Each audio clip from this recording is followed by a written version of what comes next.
the Gen Z nurse speakers. I'm very sorry, ma. I'm very sorry, sirs. I'm really sorry, ma. So also with a heart full of gratitude and excitement, I welcome you all to the Nightingales Summit 2025. Today, we are not just gathered for another program. We are gathered to make history. History that will be remembered in the story of nursing in Nigeria and beyond. Our team this year, Nursing Across Generation, remind us that nursing is not just a profession, but it is a legacy, one carried from Florence Nightingale, the lady with the lamp, down to every nurse seated here today. This summit is more than conversation, it's more than discussion, it's more than keynote sections, it's more than sections. It is a bridge connecting the three generations of nurses. Talking about the veterans, our amazing speakers, talking about the strength of the mid-career nurses, and talking about we, the future nurses, the younger nurses, bridging us together. Then also, to our speakers, I truly honor you. Thank you so much, Ma. Please, can you please us round of applause for our speakers, please? Thank you so much, Ma, from Professor Adejimo. Thank you so much, Ma. I'm really grateful, Ma, to Professor Eson. Thank you so much, Ma. I'm really grateful to Nurse Hayelara. Thank you so much, Ma. We are really grateful. And to our amazing guest speakers, I can't mention you all. Thank you so much, Ma. Thank you so much. So I want to encourage us, let us listen, let us learn, let us connect, and let us leave here not just inspired, but committed to building a stronger and united nursing profession.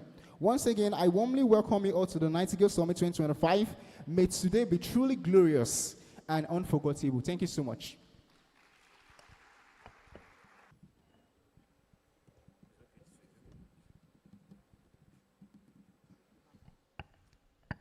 All right, thank you very much. Please, can we give me a better and resounding round of applause? Okay, so right now I'm going to be moving to the first keynote session, and I'm going to be reading a biography right now. This is a biography of an amazing woman. This is a biography of a powerful, inspiring visionary. It's a biography of a pace setter. It's a biography of I'm saying all these things and you're not clapping. It's a biography of a highly accomplished individual, innovative thinker. And you're going to be listening to a bio. I would like to crave your indulgence to please listen attentively. It's quite lengthy because she's value-packed. All right, I'm going to be reading the biography of Professor Deborah Tolulope Eson. I would like to crave your indulgence. Please stand up as I read your biography. Professor Deborah Tolulope Eson was born over 4 decades ago into the family of late Pa Anthony Adegunju Falode and Mrs. Elizabeth Adenike Falode of Ifewara. She had her early education at the Federal Government Staff School Ogbomosho and completed her secondary school at the Federal Government College Ogbomosho and Federal Government Girls College Sagamu, graduating in the 2000s. Professor Eson is a distinguished scholar and professor of nursing, specializing in community and public health nursing at the Faculty of Nursing Science, Bowen University, Iwo, where she serves as the Pioneer Dean. Wow, please can we give her a round of applause? That's amazing. She holds a Bachelor of Nursing Science degree from Ladoke Akintola University of Technology, the best university in Nigeria, of the greatest Gbogbo, of the greatest Gbagba. Thank you very much. And she holds a master's degree in public health from Obafemi Awolowo University and a PhD from the University of Ibadan. She's a Red Owl International Honor Society of Nursing.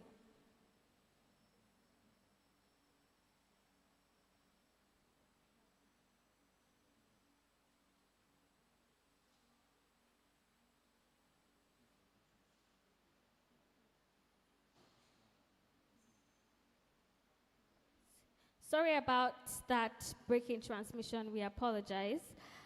She's a registered nurse, midwife, and public health nurse with the Nursing and Midwifery Council of Nigeria. Her academic career began in 2012 as a graduate assistant at Afe Babalola University at Doe-Ekiti.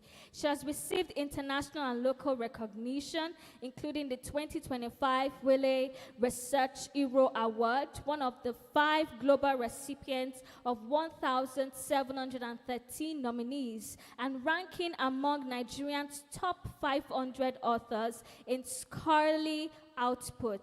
In 2023, she became the first and only Nigerian recipient of Sigma Theta Tau International's Emerging Nurse Researcher and Scholar Award for Africa. She has also published extensively as cervical and breast cancer screening and early detection with over 25 scholars' works in the field. Her contributions have been widely recognized through numerous awards, including the Sigma Emerging Nurse Researcher Award, multiple Afe Babalola University Chancellor's Research Award, Best Abstract Award, the Carnegie Scholarship for Female Postgraduates, and the Nonton Meticulous Award of Excellence. She was also recognized by the Springer Nature as an author of one of the top 100 most downloaded sustainability papers in scientific reports. Ladies and gentlemen, Professor Esson is married to Dr. Theophilus Olaide Esson, a consultant at the Federal Technology Hospital, Ido Ekiti, and their union is blessed with 2 daughters. Ladies and gentlemen, with a resounding round of applause, please make welcome on stage Professor Deborah Tolulope.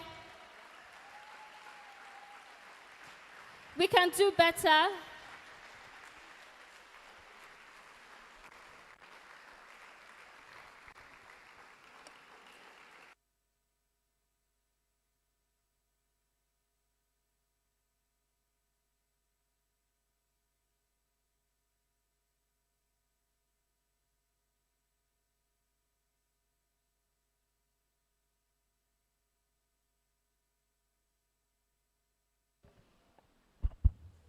Good morning, everybody. I guess there's a kind of mix-up. I'm not the keynote speaker. The keynote speaker is my Oga at the top, Professor Priska Adejumo. And then to the organizers, when you read people's citation, there's a word of caution to note.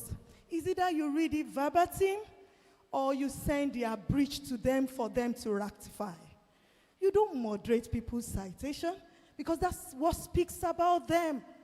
So just a note of caution because it's a learning experience for everyone.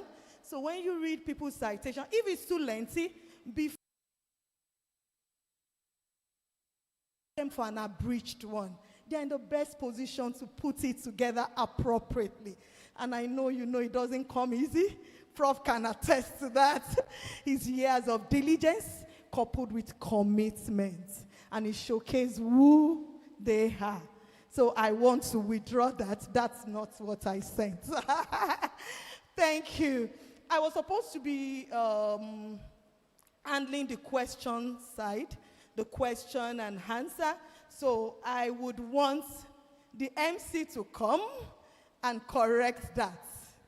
Don't worry, we are here to learn together. Thank you. Thank you very much, Ma. Sorry about that, everyone. We're supposed to read the citation of Professor Priska Olabisi Adejumo. Sorry about that. All right, I'll be reading a citation right now. In every generation, a few rare individuals rise as beacons of wisdom, strength, and vision. Those who only embody the spirit of their profession, but also redefine its possibilities for generations to come. And today, she's our keynote speaker, and she's going to be talking on a very important topic. Ladies and gentlemen, please can we welcome on stage Professor Priska Olabisi Adejumo.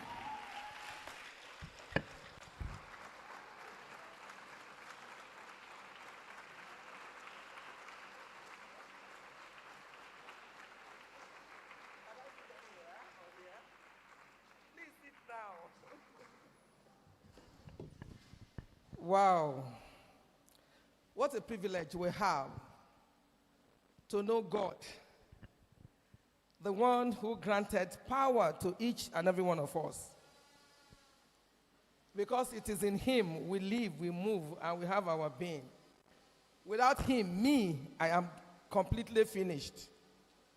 I'm not reduced to nothing, but I'm not just in existence. So I really want to appreciate everyone for having me here. And I know we are not in a hurry. For those of us who came from Ibadan, it's an experience, it's a journey. We enjoyed the trip, and we love everything that we saw, and it will not go off our memory very quickly. To the set man in the house, where is he? Sir, I want to celebrate you. Please come. I just want us to give it to him to have someone who has a mind of conceiving and conceptualizing the idea that brought all of us here at a time like this. It's no joke. So, sir, we honor you. We celebrate you. God bless you.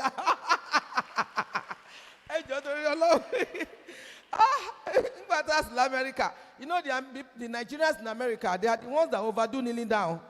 I don't know whether you have observed them. They have taught them that you have to be kneeling down. So everything, I want to hand up Baleni. We appreciate God for you. Can we give him a wonderful rousing rise of applause? Thank you, sir. God bless you. I don't have the protocols established. And so I don't know how I'm going to go about it. But for Nightingales Summit 2026, we're going to have a book that we put all that we are going to be talking about together so that we can give honor to whom honor is due. And so you are just going to forgive me because I don't know who and who to recognize. And it will be unfair of me to just mention the people that I know. I have seen 3 people here who I know.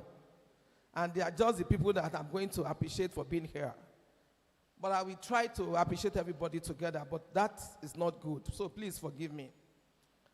When I came in this morning, apart from the convener, the next person I saw is Professor Deborah's son. And we thank God that we have a citation read. It's just that the citation that was read is not me. But it's okay. If you want to read about me, please just go and Google Priska Olabisi Adejumo, and then you can get whatever you are looking for there. But we honor God in your life, and we appreciate you, ma. Thank you for the incredible job you are doing. Can we give her a round of applause, Professor Deborah? Thank you, ma. I also met my sister, Mrs. Abiola Ayilara. Is that correct? I met her once in Lagos during the retirement program of DNS Shonibare. And she was electrifying. Somebody had already introduced her to me when she was not there.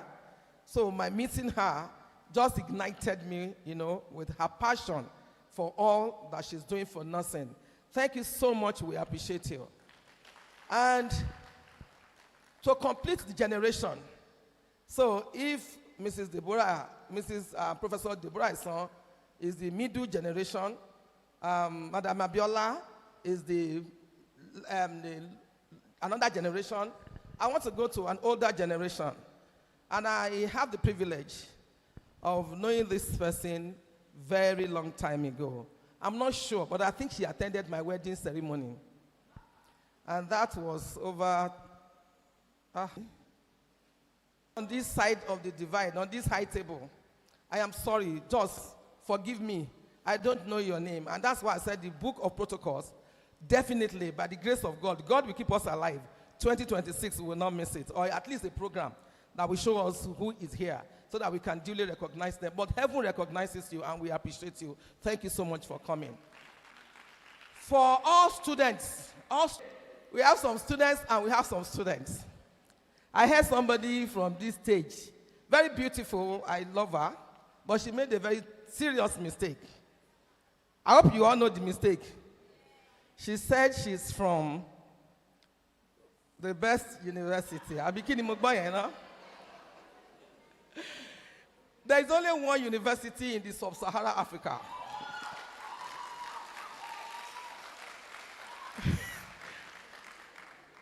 Greatest UIT! Greatest UIT! Greatest Gbogbo! Greatest Ba! Greatest Shin! of applause. The University of Ibadan, the best university in Africa. You know, the person who sat beside me said, it is a matter of who does it better. And now, right now, I have the microphone. I know that when she comes back, she will retaliate. But don't worry, sweetheart, you are very beautiful. Nurses are beautiful. So to have a compare, to have somebody who is as beautiful, tall, slim, elegant, good shape, I love you. Thank you very much for representing nursing well. She's an icon. We must all struggle to continue to remain beautiful. And that is very important. Every one of us was struggling. I know, it's very important, I mean, for the babes, you understand. Guys don't have problems. So it's my pleasure to be here this morning. And the good part of it is that you're going to hear parts of my resume in the presentation, because I've just been asked to share my life story. And so we are going to start. Story, oh. Once upon a time, we don't tell stories of our children again. Don't look at me like that. Story. Some people are angry because the University of Ibadan is the best. Okay, don't worry. We are all from great universities. And for you to be here this morning means you are great. You are a great individual and we love you. Okay, so I'm talking about nursing through the ages. I don't know whether we are, it's not projected. Okay. Nursing through the ages, legacy of wisdom, values, and service. Sharing my journey and insights. So I'll be talking to you about my personal story. And it's very interesting to me that I have the privilege of sharing with you my story. And I know you're going to learn one or two things from there. So for those who are just coming in, just move right to the front, sit down quietly, and please just flow with us. The first thing I started to do is to go a little bit backward to evolution of nursing. And I will not forgive myself if I don't show this picture. So it means that we don't have plans to project, right? It's been projected. Can we go to slideshow because you are not using my own? This is very small. Can we put on the lights at the front? Maybe it can help us to show it. Victor, the slide is not here. It's not in what they are showing, so go and correct it. I will jump that slide, and I will present that slide last. So I just said that before I go into my story and give you some vibes that, the Gen Zs like to hear, I'll tell you that there is nothing that falls from the sky. It began one day with someone. And that's why I will implore you this morning never to play with ideas. Ideas are very expensive. Ideas fly. And ideas are very promiscuous. In the sense that if an idea comes to you and you are not serious with it, it flies off. It looks for someone else who is diligent, who is prepared, and who is ready to utilize that idea, and it goes to that person. And so don't you ever say, oh, that person stole my idea. It was never your idea, because you were not responsive when the idea came to you. And so to our lady with the lamp, Florence Nightingale, where she spent all the time, she was not the only one there. In fact, if you study the history of nursing very well, you will see that there are other names that were along with Florence Nightingale. But most of the time, we hear Florence Nightingale. And if you read the book, Nursing, What It Is and What It Is Not, 1896, 1876, you will hear a lot, you will read a lot about others. The same thing with 1720. You will read a lot because it gives background into how nursing, became modernized, so to speak, and all the effort that she put there in the Crimean War, just being diligent, doing what she knows how best to do. And of course, today, we are all witnesses to where nursing has taken every one of us. So we are talking about nursing. We are talking about a very focused discipline, a discipline that focuses on promoting health as much as possible, trying to prevent illness. We all know all those definitions. And if I want to give you definition, we will not leave here today.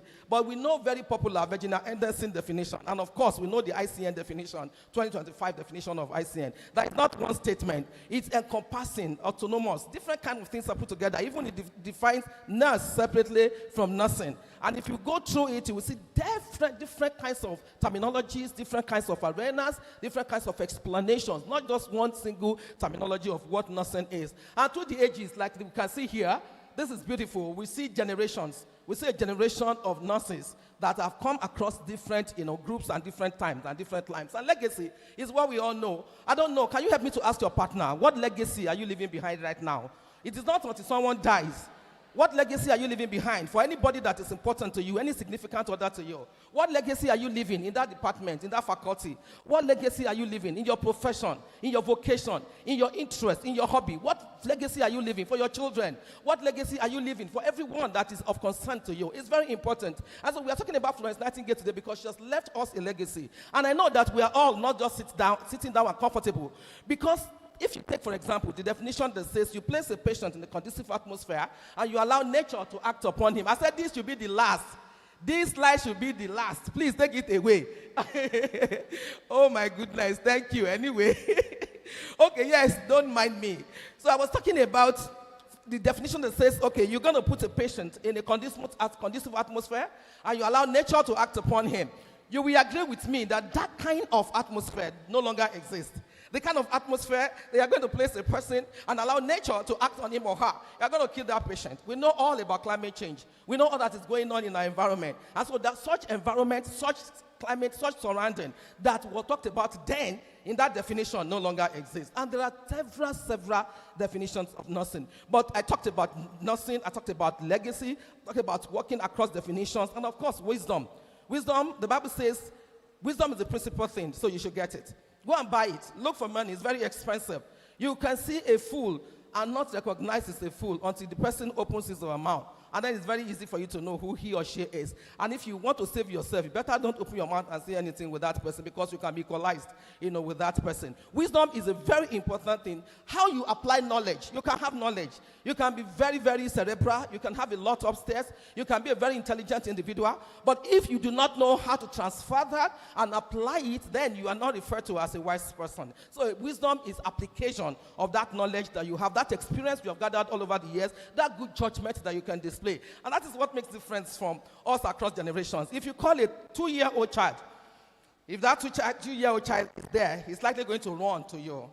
If you call a 15-year-old child, he's going to bring swag into moving and walking to come and see you. You can do like this.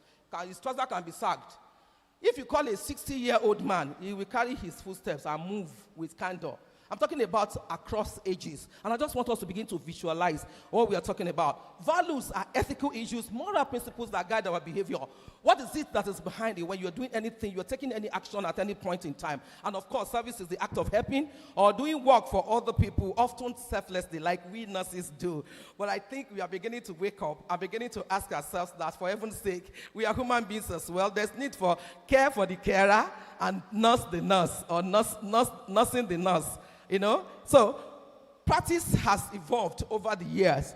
I've talked about tracing nursing back to civilizations in Egypt, in Greece, in Rome, and all those beginning of caregiving, where we had people who were wounded, where we had people who were shot, where we had wound care, herbal remedies, without any formal training. And that gave background to the kind of eyes that people used to look at nurses. And of course, I know it is no longer so, because we have nurses today who are vice chancellors. We have nurses who are incredible nursepreneurs. We have policymakers who are nurses. Don't begin to tell me that they don't invite us to table. We are not there. They don't invite you to table. Ladies and gentlemen, please go ahead and create your table. Create your own table. Co-create table. Invite other people to come to that table. I know a lot is happening in Nigeria Plateau, but that is not the figure and the situation all over the world. And I'm telling you, ladies and gentlemen, if you are nurses, you are born in a due season. I just came in from an induction ceremony, and honestly speaking, I look at those young people as they were rejoicing and dancing. I told the person beside me, I said, welcome on board to the world of nursing. All of us here, honestly speaking, you will have different shares depending on where you are coming from. I had 2 students who came to me and they want to change from nursing to medicine. Why not? If you want to change, please go ahead and change. When I came into nursing, I was given my letter of admission to read medicine. And the person who helped me to ensure that it's changed to nursing is still alive, Professor Peter Abu in the University of Ibadan. I said, I don't want to be a doctor. I want to be a nurse. And for me to change that, my admission letter from medicine to nursing, I truly suffered. It took me to JAMB office in Lagos. I went everywhere I never knew before. And gladly, it was changed. And I'm a nurse. If I come again, ladies and gentlemen, I am going to be a nurse. I am happy and super elated and excited to be a nurse. So looking backward at what nursing is, the 19th century, there was a shift, and the shift was brought in by Florence Nightingale. And Florence Nightingale revolutionized nursing. And so when we're talking about the 1850s, we're talking about different kinds of form of hygiene. We're talking about statistics being brought into nursing. We were talking about other professions like physiotherapy being born, environmental health being born, all from nursing. And so some of us don't even know that also those disciplines that came after, actually, they were branches out of nursing. Yes, they are. And they acknowledge it. I've gone to Postgraduate College of Physiotherapy. I've gone to West African Health Organization, where different groups of people are, and they acknowledge that truly, we are from you. We are roots and offshoots of nursing. So I don't know why anyone should be inferior or anybody should be feeling jittery. Don't mind whatever anybody is doing anywhere. That is their own cup of tea. Evolution in the 21st century, we have advancements, all manners of things that began in early 1900s, where you have schools that are transforming from diploma-based programs to the universities, and we have a lot of things. New era began to evolve. We have training schools emerging. We have nursing schools becoming more standardized, and we have different kinds of licensing to provide accreditation for the various schools where nurses are trained.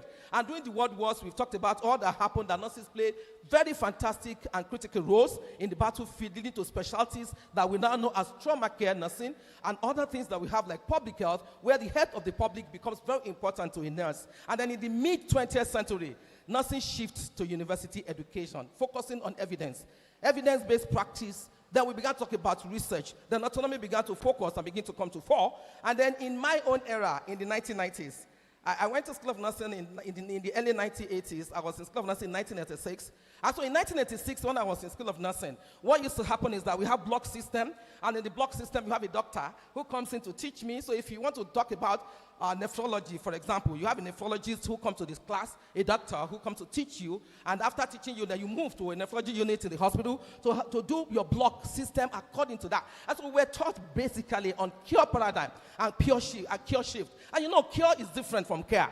You know that where you are looking at a particular organ that is deficient, Fabrica Armani talks about disease as being illegitimate. It does not give you permission. It just comes, and when it comes, you are there. You are down, you find yourself, you are ill, you are sick, or you're not feeling too fine. And that is why the word disease actually means this is. D-I-S. In Yoruba mythology, you look at it and you say, I sun, I mu, I je, I shu, I wo. Restlessness, inability to eat, inability to drink, inability to defecate, inability to do all of those things. In Yoruba mythology, it means very much more than just looking at a disease the way it is and defining it from that complex and from that complexity. So, when you're looking at curative perspective of care, that definitely is a misnomer, is a misguidance of a profession. And so, in my era, in the 1986, it changed. And then we no longer do that kind of block system that we're doing. And we now have nurses who by themselves have gone to school. And today we have different arrays of shades of nurses here. And honestly speaking, ladies and gentlemen, young nurses who are here, you are born honestly in due season. In my era, in the 1986, when we see a nurse who has BSc, Bachelor of Nursing, when we see them passing through corridors, we will go and peep and we'll be clicking. Yay! BSc is coming. BSc is passing. We were so excited. Our spirit man is energized that we have seen a nurse who has gone to the four walls of university, who has gone to study nursing in university. And you have just one, maybe in one geopolitical zone of Nigeria then. That's what nursing was in my era, in the early 1980s, 1990s. And of course, the landscape began to change. And the paradigm began to move, and there were two major issues that took place. One, there began a technological-driven innovations. Not as it is today, because we're talking about large data science, we're talking about AIs. All those ones were not there. When I was in School of Nursing, I never heard the word research. I'm talking about not too far ago. I don't know how many years, 1980 was to today. I've never heard the word research. What we did was care project. And then we did that, and that was what we did. So it was until I came into the university, several years after I've gotten married, I've got children, before I went back to school, that I began to hear about research. So what kind of pace of development do you expect of such a profession as at that time? There is no profession in this world. None, and I repeat, no profession develops above the state of the development of that environment where that profession is. I'll take that again. There is no profession on the planet Earth that has the capacity, the capability, the potential to develop above the state of... I don't think so. I'm not convinced. You cannot have law practiced in an environment, for example, where a king comes and gbẹ́sẹ̀ lé obìnrin. Now, if any king comes and places his leg on the wife of anybody here, what will happen to that leg? You will cut it. In my own time, you can help to remove the leg. But now, very sharp instruments will come and say, Oba, egbe ẹsẹ̀ yín kúrò. If not, you will meet your leg across the street. Remove your leg, and king will remove his leg. But then, when Oba say, Oba gbẹ́sẹ̀ lé, both you and the husband and everybody, your luggage and everything will be packed to the palace. And your husband will be very happy because his life has changed. Because Kábíyèsí has gbẹ́sẹ̀ lé, because he is Kábíyèsí aláṣẹ èkejì òrìṣà. Kábíyèsí, there's no one who questions the king. In that kind of society, you don't have law develop above the state of development of that environment. Do I make myself a little bit clear? Excellent. I'd like you to answer like nurses who have life. Is it clear? Okay, thank you. No need for ma. Just say yes or no. We are colleagues, so everybody here. I know I have my seniors here, but especially the young nurses, and if you have students in the house, I've seen my president here. We are the same. Okay, so I'm talking about 1990s, very serious, strong wind of a paradigm shift coming into the equation. And very recently, we witnessed the game changer, the true best teacher. You know, we used to say experience is the best teacher. And then we had a teacher of teachers that brings circumstances to an end, and that is COVID-19. COVID-19 came, and everybody understood where we were, and a lot of things changed. Before COVID-19, it's not possible for you to have a wedding ceremony virtual. No, now.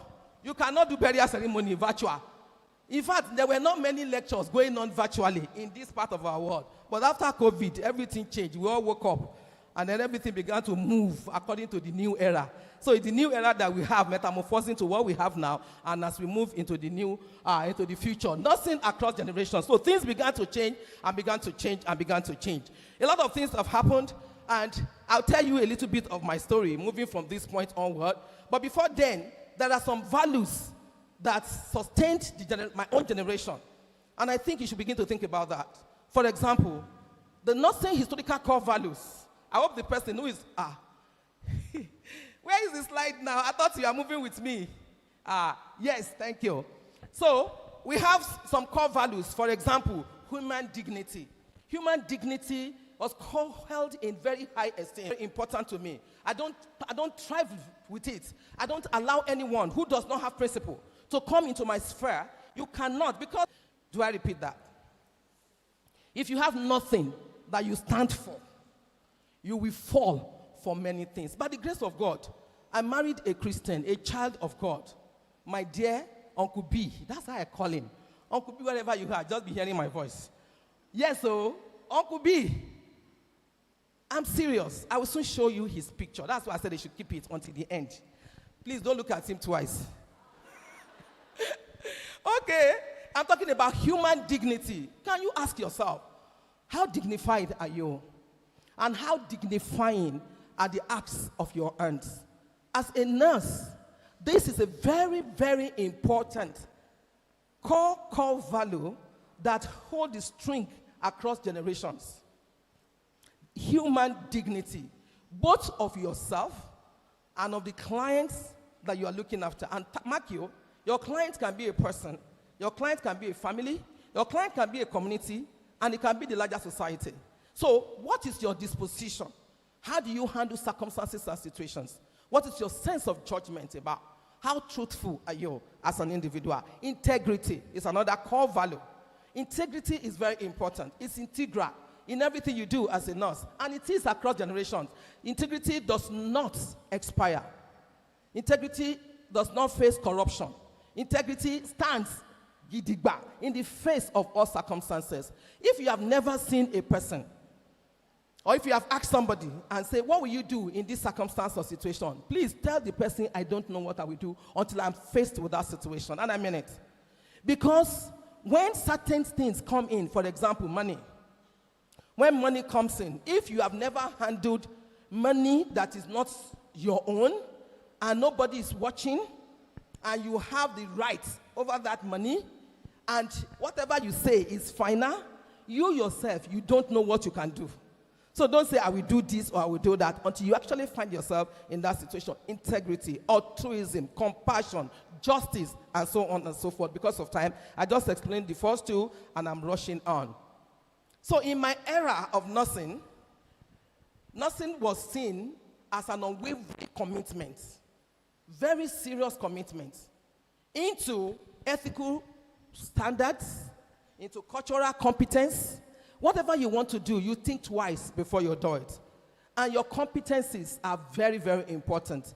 We did not so much then look at how many degrees you have, but look at how skilled you are or how skillful you are. Very, very important. And your ability to demonstrate resilience in the face of challenges. And I will soon be sharing my personal experiences. But let me say that winners don't quit, and quitters don't win. So if you are from the old generation, and this string is lasting inside of you, believe me, the sky is not your limit. You define your own limits. It is you who defines it, but definitely not the sky. And for you to be able to leave a legacy behind for those who are coming after you, all of these strings must remain intact, irrespective of the circumstances that you find yourself. So key lessons in today's generation that you can learn from those who have come before us and who are moving along with us to those who are in our foreseeable future of tomorrow. Adaptability. You must be very flexible. It doesn't mean that it doesn't mean that you're not focused, and it doesn't mean that you don't know what you are doing. It just means that you are not rigid. If you see idea, you recognize it. And wherever it is coming from, whether it's coming from the cleaner, a lot of minutes more. Whether it's coming from the cleaner or it's coming from a driver, what you are looking for is idea. Once you recognize that this is idea, you take it. You don't let it fly away. It is not the container. It is the content. You have very good cars that have very bad body, so to speak. And you have new engine that are carried about by bodies that are not very strong. So you must be able to decipher, be adaptable, because nothing thrives on evolution. Learning from past practices to embrace new frontiers, from bedside to cutting edge fields, and so on and so forth. So persistence, apart from adaptability, persistence. And that's what we call resilience now. You must be persistent. You don't give up. Some people cannot eat anything that is harder than banana. No, those days are gone. Stand up and eat it. Chew it. Keep it as a cord.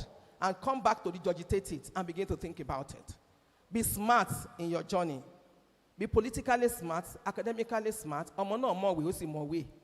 Do you know what that means? You are not only intelligent, more way. You are strategic in your thinking. You are not just brilliant. You are not just intelligent, but you are strategic. And that is very important. You need to be politically smart in whatsoever it is that you are doing. Their collaboration is very important. Partner locally and globally. I call that global mindset.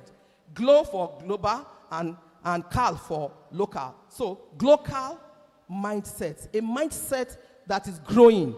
A mindset that can easily shift. Now, to my story, which is the memorable story that I have that shaped my journey. I had early discouragement. When I was in secondary school, no, let me not take from there. Let me start from School of Nursing. So the person that is taking the picture, you can see where you go. I've jumped about 5 slides. Memories that shaped my journey, and I've changed 2-3 slides because of time. And I'm moving on to my stories, which started from a diagram. But let me just say that if I don't get to the diagram, I talked about what happened to me in my School of Nursing. I attended University of Benin Teaching Hospital, School of Nursing, and I have classmates, friends, who my best subject was mathematics. I love maths. Because you don't need too much things. You just need to get the methods, know whatever theory you want to prove, understand what you want to do, and then you are there. And so mathematics was my best, and I love it so seriously. And then I met some of my mates who I used to teach mathematics in secondary school, no, in secondary school, in School of Nursing. When I got admission to School of Nursing, they were in Uniben. And so Uniben hospital and the university were closely located. So they were just going, and I saw them. Oh, Priska, wow. What are you doing? What happened to you?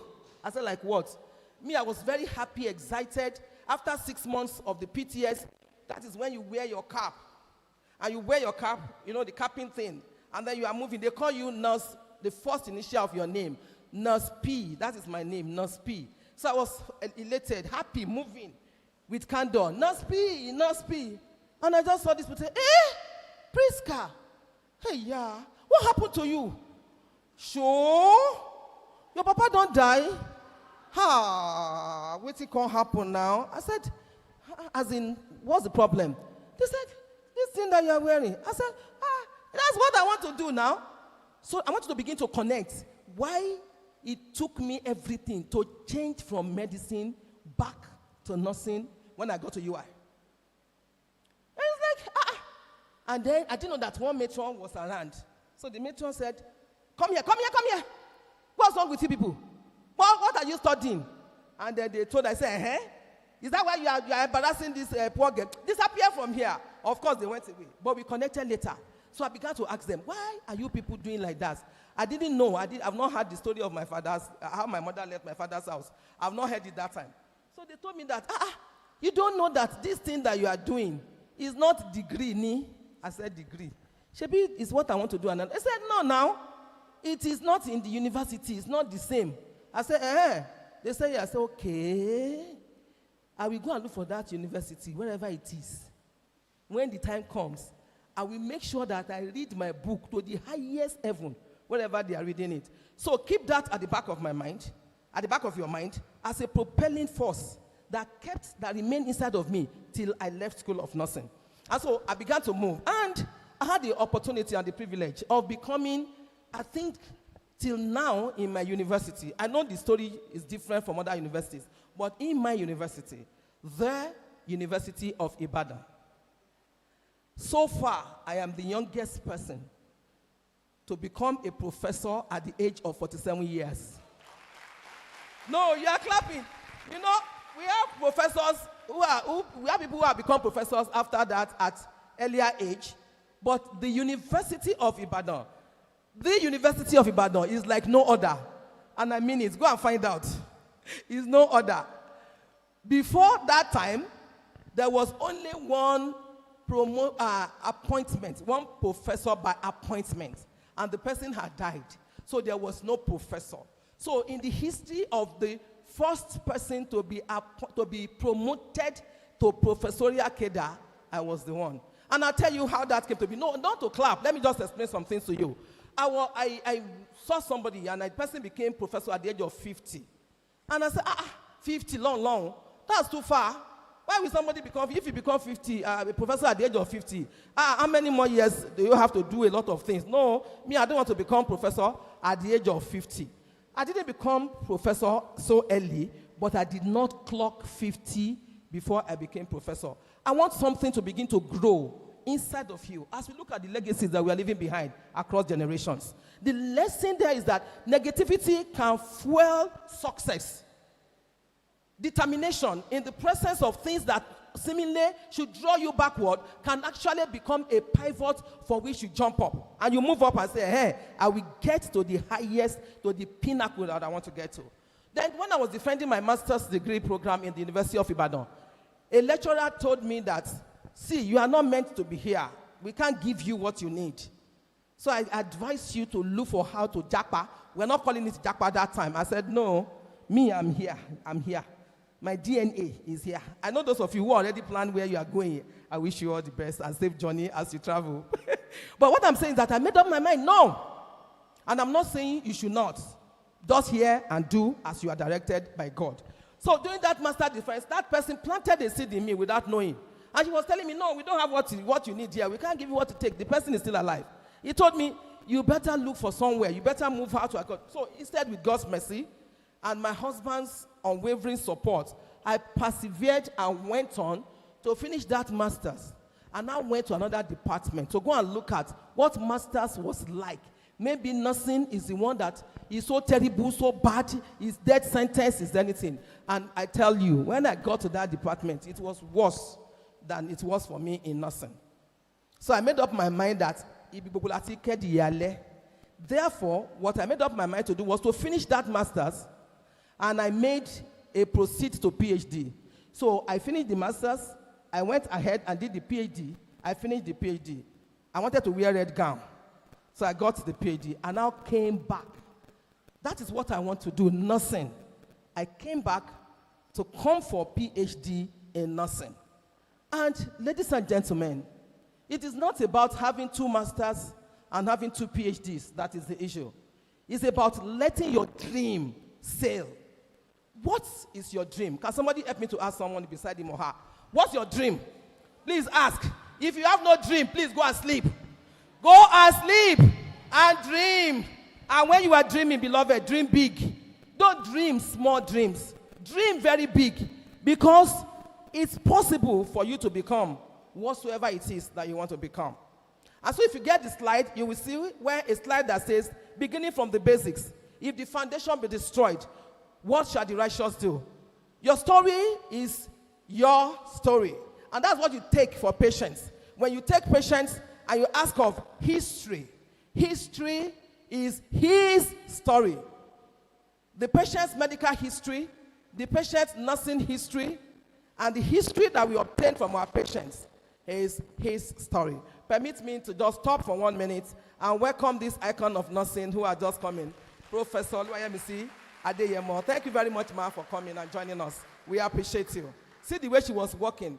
That means she really determined that she must be here, and we do not take it for granted. Thank you, ma'am, and welcome. Okay, so as I was saying that it's about you. You are the only one who can stop yourself. The story that you are taking from your patient, whether it's medical history, whether it's physical history, whether it's nursing history, whether it's family, whether it's whatever history, is actually the story of your patient. That's why it is called his story. We call it history. Medical history, family history, blah, blah, blah, so history. But it is the story of that patient. And that's why I said you help me to ask your partner, what is your story? And what is your dream? So, BNSC, within a tinkle of 14 years, I woke up. Remember I told you I never had anything about research in my school of nursing. So I had 14 years. I started working in UI in the year 2000. That's 25 years ago. Not too long ago, right? Yeah, because we are all swagging, as you guys are doing too. Anyway, I decided that I was going to spend 15 years to get all that I wanted, as much as I could in nursing. 15 years. I set a goal for myself, 15 years. So I joined in the year 2000. 1997, I got my BSc in nursing. You know, it's my story. I was given a very wonderful platform, so don't be angry. 1999, I did medical surgical nursing. 2000, I did medical sociology, PhD. 2004, master's, second master's. 2004, I did PhD in medical sociology. And 2016, I had PhD in nursing. I had plethora of certifications.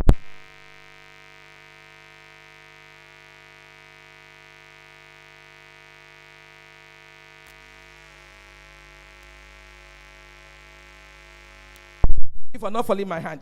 So 15 years was really ready, and I was going to do it by the grace of God in 15 years. So I got these arrays of specialized certifications. You can look at them there. And then I started working in UCH, like I told you, in 1989. I started working in UCH. And so when I got to work in UCH, I was told, because my husband was already working there, he told me, this place you have come, when they ask you any question, don't answer. If they say anything, become deaf and dumb. So we went the first day for orientation. The matron is still alive today. And if anybody is interested, I can tell you. And so we went there for orientation. We moved around the hospital. You know, Sisi Pelebe, we all went, we moved. When we came back, they asked us, do you have any question? My husband has told me no question, so I kept my mouth shut. Then somebody said, I have a question. And he said, yes, what's your question? He said, I like this environment. I'm from Igbo land. We don't have so many schools there. But here we have so many schools. In fact, I'm so happy. So that means that very soon I'm going to do my B. The matron said, B what? You disgruntled element. You unscrupulous element. You, all the grammar that I've never heard in my life. Her hair stood on her head. You are just coming in. You have not even walked. You are talking about B what? The girl swallowed S and swallowed C. She didn't finish pronouncing that. And that was the experience that I had in 1989. Please follow me as I bring the story down, and I'm going to close very soon. And so, I wrote my resignation letter when I got home. I made up my mind I was going to go into that UIO. And the day I am caught, that's the end. One we have to choose, and I'm going to drop my letter. So, fortunately for me, I got admission that year. So I never told any soul. And, beloved, I never told a lie. Heaven is my witness. I never told one lie one day. I'm saying it so that if you are here, I don't know how you are doing your own. I never told lies one day. And you see how God perfected the journey. If I have any reason whatsoever to be able to go to, okay, if I have any reason to be able to go, maybe I went to work, I'm on night duty, and the matron tells me that, oh, sorry, the person on night duty did not show up. Please, you have to go back home. They will give me transport fare. I will collect my money. I will go home. I will change my uniform and go to class. When I get to class, they will say, yes, there is test. I didn't know there is test. I didn't know anything. And so I will write test. And I narrowly missed first class. As a worker, as a wife. When I got married, I did not have a child. And the child, and of course, all the children, they decided to come when I started program in UI. So it was when full-time housewife, pregnant woman, full-time worker. That time there was no part-time. You know, I told you I've already written my resignation letter, ready to leave. What am I trying to say? I'm trying to say your resilience, your determination, they all garnered your journey. And this is my own story. This is my own journey. And the legacy, by the grace of God, that I'm leaving behind. I put some slides that shows the trajectory a little bit from one generation to another generation. And I'm going to be closing on that last slide that I said you should show. In between, I talked about my research journey, I talked about my grants journey, and I talked about my publication journey. So that when you say, oh, she has 120-something publications, it is not fun. It is a lot of work. But I want to tell you that in the midst of all of this, without the God factor, beloved, no matter how brilliant you are, without the God factor, you ain't going anywhere. You can be making motions, but you may not advance. God factor is a very, very important factor in whatsoever it is that you're doing. I showed several scholarships, several awards, and I even showed some publications. And then I went to talk about giving back to nursing, where we started funding some young people in our non-governmental organization called Focusing on Young Nurses Initiative. And so that slide now, thank you. And so, ladies and gentlemen, I'm super, super, super excited to introduce to you the most handsome man on the surface of the earth. I don't have a pen touch, but you can see there's only one man there. Why now? You the verse? Biko, put it back. So anyway, you've seen the most handsome man. The man I married is a nurse. Yeah. All the men in the house, you are wonderful people. I married a nurse.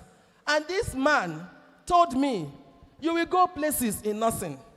So don't let anything shake your mind, though. And he was guiding me step by step along the line. He will tell me, you are not publishing. Take money, go to the hotel, go and spend 3 days and write papers. He was not writing papers. He was not even in academics. I joined academics before him. And then he produced and passed the torch to me. So as a nurse in one generation that he is because he's older than me, I'm also a nurse in my own generation. And I passed it to one of my children on this side, Nurse Christy, who also finished from the University of Ibadan. And she's also a nurse. And she passed in onto a baby that I had after I stopped having children. Family planners, where are you? I stopped having children almost 20 years ago. Then suddenly I got pregnant. I don't know how it happened. I told you I have a very handsome husband. So you can interpret the rest of the story. And this baby is also a nurse. So I have 4 generations of nurses, and I want to encourage you. Those days are gone, where you don't want anybody to be a nurse. My father swore that I will never be a nurse. He worked hard, he fought very seriously that I will not be a nurse. Victor, please come. He said I will not be a nurse because he never wanted me to be a nurse. He determined, he desired, he planned everything that she's coming, don't worry, that I will be an engineer. I don't want to be an engineer, I want to be a nurse. And so, ladies and gentlemen, on this very platform, I want to say, nursing through the ages is a fantastic privilege, a very wonderful opportunity, a virile pleasure that is mine to be a nurse, to earn it and carry it over from my husband, and to pass the torch on to my children. I welcome you to the world of nursing. God bless you. Yes,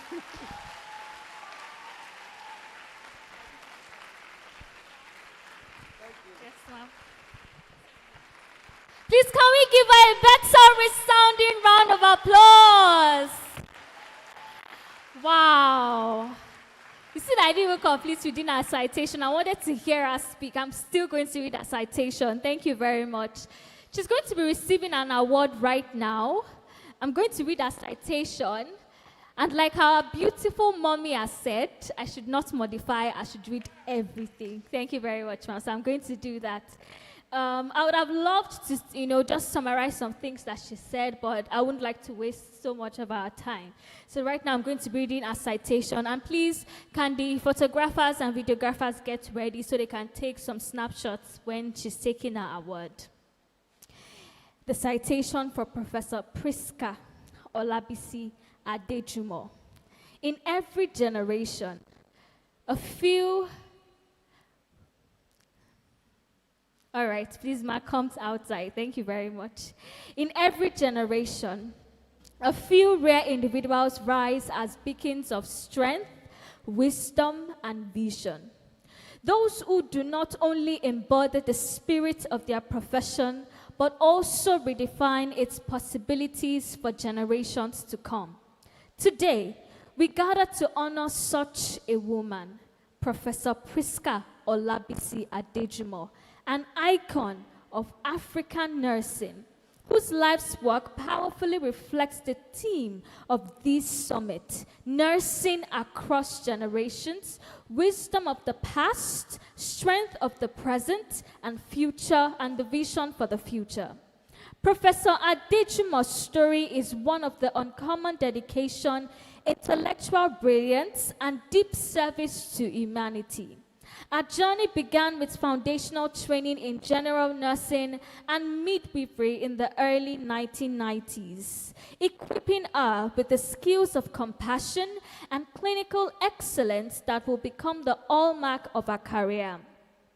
From her earlier service as a nurse manager and head nurse at the University College Hospital, Ibadan, she displayed leadership qualities that set her apart, qualities that would later inspire thousands, and I beg to differ, millions of students and professionals privileged to learn under her mentorship.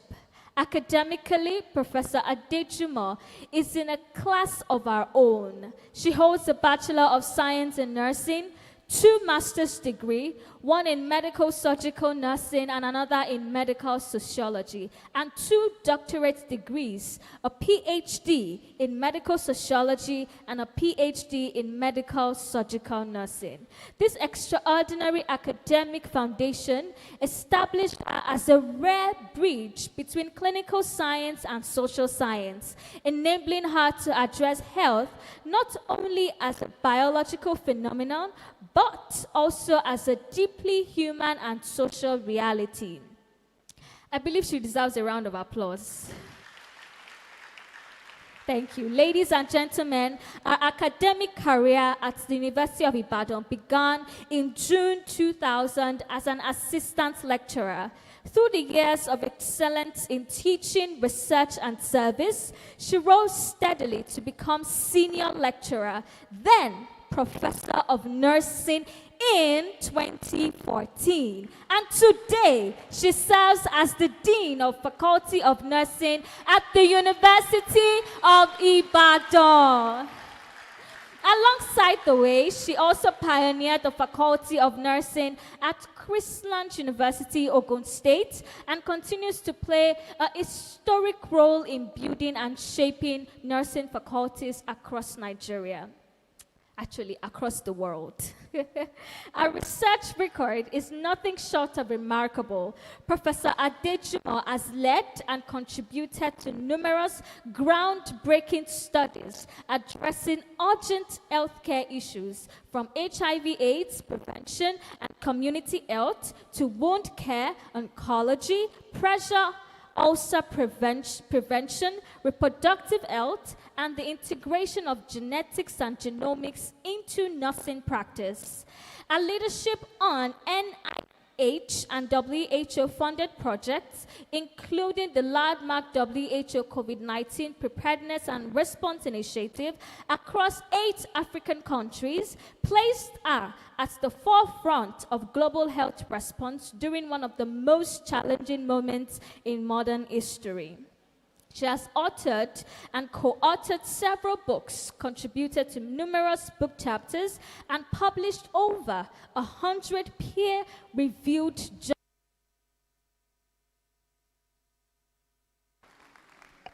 Through our work on standardized nursing languages,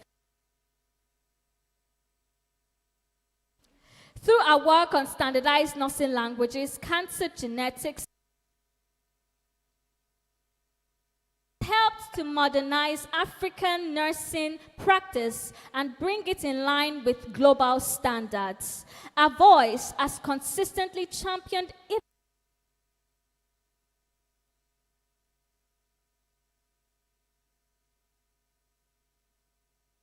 Professor Ade is evident in her community engagement. She pioneered youth-focused peer education projects on reproductive and NYSC. Her influence has touched patients in hospitals, communities in rural Nigeria, policy tables at national and continental levels, and global health platforms. Her leadership extends across borders. She has served as a treasurer of AfriHealth, Wealth Africa chapter lead, and she's a member of its governing council, advancing interprofessional education and research across Africa. She has also been a member of international bodies such as Sigma, Theatre Tau International, the International Network for Doctoral Education in Nursing, and the American Society of Clinical Oncology. For her outstanding work, she has recognition by Sigma and numerous international scholarships and fellowships spanning the United States, Canada, and South Africa. At the heart of our achievements lies our role as a mentor.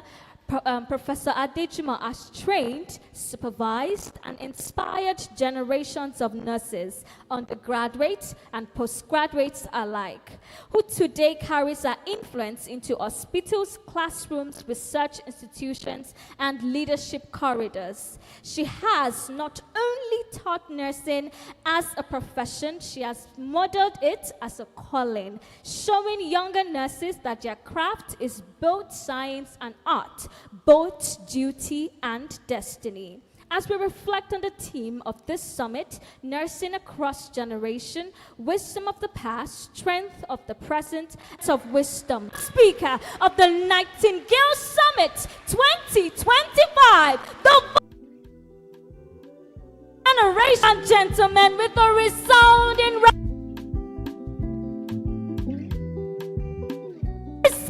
Olabisi Adejumo.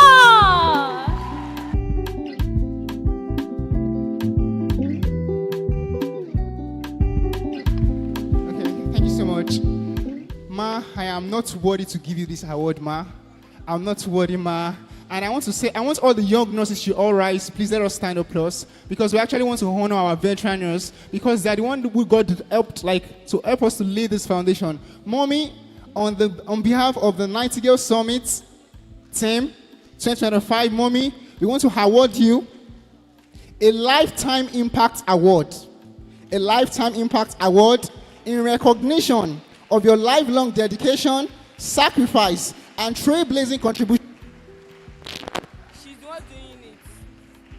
that have shaped the nursing profession for generations to come. Like I said, Mommy, I don't deserve to give you the award, but I want to appreciate you, Ma. Thank you so much, Ma, for being amazing. Thank you so much, Ma, for being a mentor. Thank you so much, Ma, for showing us the way. Thank you so much, Ma, for showing us the path. Thank you so much, Ma. I'm really grateful, Ma. You are a source of inspiration. Thank you so much. Thank you. Please let us celebrate Mommy. Let's celebrate Mommy. Thank you so much, Ma. Thank you so much, Ma. We celebrate you, Ma. Thank you so much, Ma, for being a mentor, a role model to us. Thank you so much, Ma. I be king. I'm the best my generation ever seen. I came suddenly, I be like Nepa Bill. I never since, I never miss. I be smashing, I be killing everything. From Ikeja to Ojuwe, let that bitch. To the many places that I've never been. Remember this, I'm a king. I'm a legend in the making, I'm a champion. Remember this, I'm a king. I'm a legend. I can only say a very big thank you. Thank you, Ma. I don't know what to say again. Remember this. And I would like to say a very big thank you to the organizers of this program. In my honor, I would like to give a token of $300 to the organizers of this.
And community organizations. The company has emerged as a trusted provider of comprehensive care solutions, redefining home healthcare delivery in Nigeria and beyond.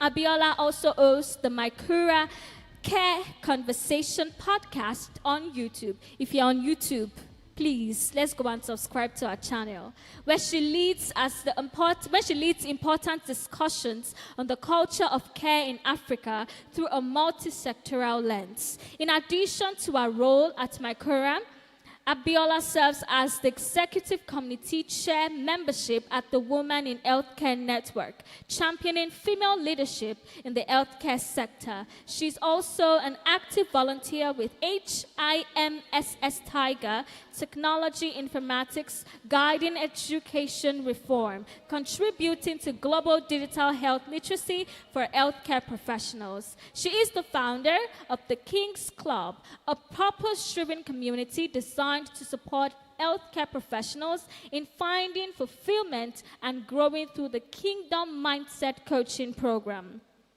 Abiola holds a master's degree in health informatics from Sheffield Hallam University, UK, a patient quality and safety certification from Harvard Business School, and a qualification in healthcare management from Enterprise Development Center. She's also an alumna of Future Business School, equipping her with a strategic acumen to lead innovation in healthcare.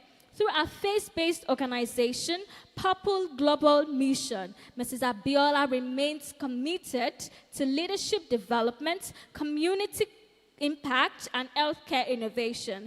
Our work continues to inspire healthcare professionals, shape policy conversations, and drive meaningful change across Nigeria and the global health landscape. Ladies and gentlemen, please join me as we celebrate Mrs. Abiola Akima. Thank you. Good afternoon, everybody. Thank you. So I'm going to crave your indulgence. We're going to sing along. Please stand up. Could somebody help me with this? I'd like the DJ to please play that song. If you know the song, sing along and try to, absorb the meaning before we begin. DJ.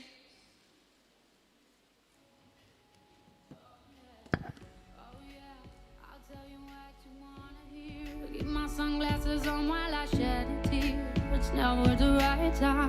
So think about the song. I'm good ready on, so If you know the song, let me see your hands up. All right, wave your hands. Go on. Go on.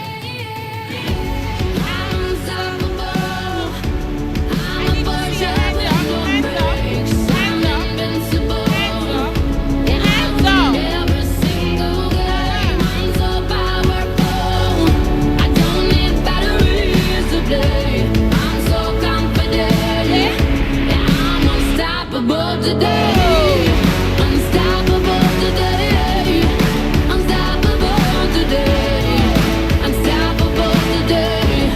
I'm unstoppable today. Break down. Only alone I will Thank you, DJ. cry out Happy now. Saturday. You'll never Thank you, see thank you. what's Thank you, happening everybody. now.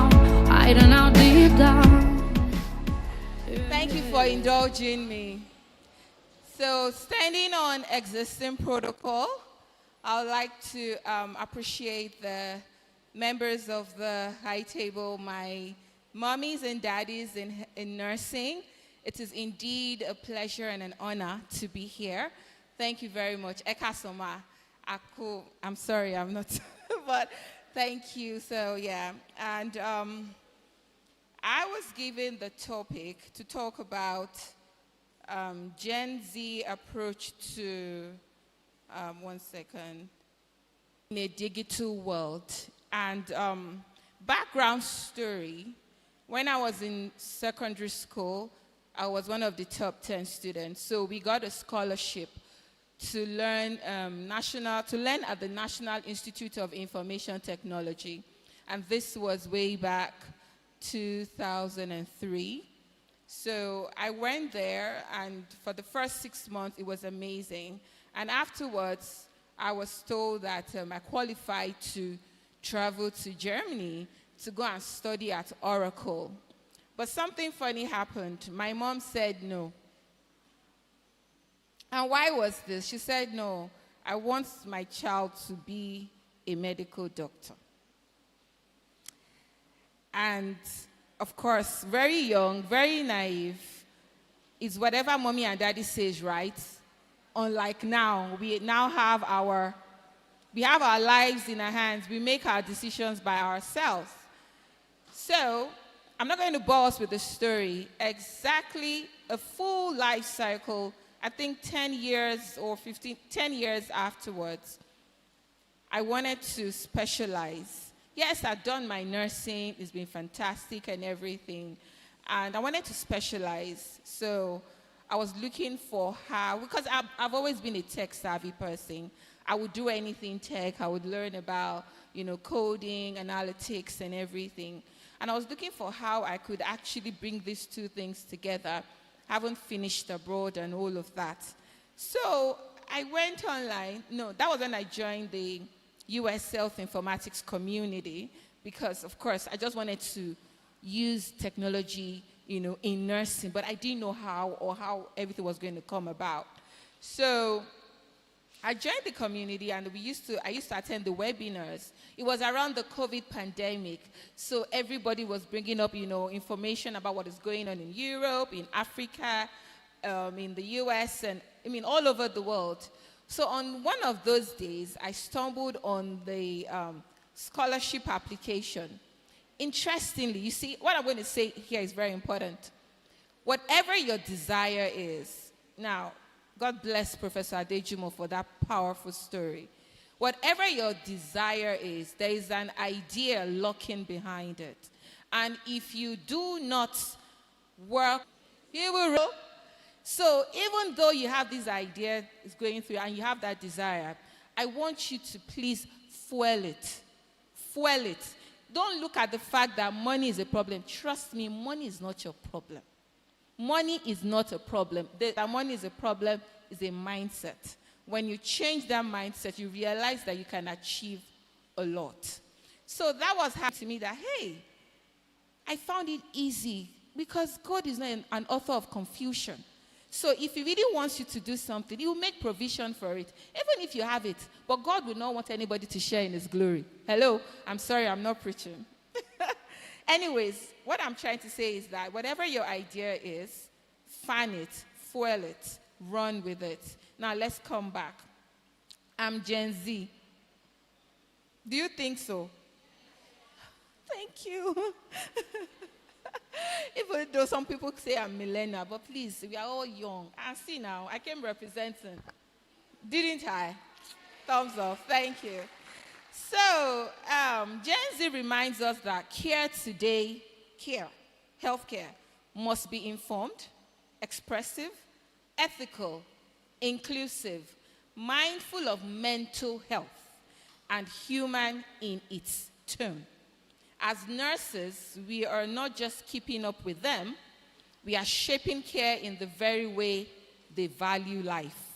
Real, intentional, and connected. As young professionals, every day you wake up and you're like, what is the next thing? Your curiosity is heightened. Your love for life is there. There's a lot of noise around you, and you have to give it something. If you don't feed it with the right information, the world is ready to pour anything into your mind. Yes or yes? If you go on social media, you can sit down inside that estate for hours, and you're just going from one page to another, the scrolling syndrome, and you will not achieve anything. And you can still use that same time with that same technology and tool to drive valuable impact. Now, imagine a patient discharged from the hospital with a chronic condition, diabetes, hypertension, or heart failure. The hospital has done its work. They've stabilized, educated, and they've sent the patient home. But guess what? Do you know that home is not a hospital? So how many times have you seen patients being discharged and 2 weeks after they're back in the hospital? Interesting, a couple of times. And you'll be wondering why. After all, you've given them the information they need to follow.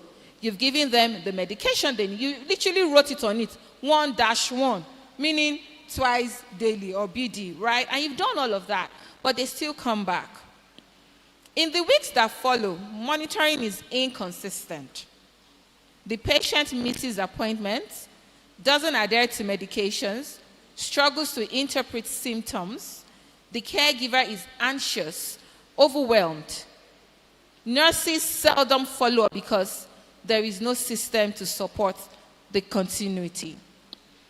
Follow me, and I'm going to use my Cura as that digital innovation for that Gen Z approach to nursing transformation. Professor Adejumo said something. She said your client is an individual who got her, a family, right, and even a community. When we, I shared the slide. I want us to be following the slide in pictures while I give you the narration here. If you have the slides, you can put it up. Not slides, like a presentation walk-up. So just scroll up and down, just so that you can scroll down. We are not here yet. We are not here yet. We are not here yet. Yes. I mean, you're wondering, what is the problem?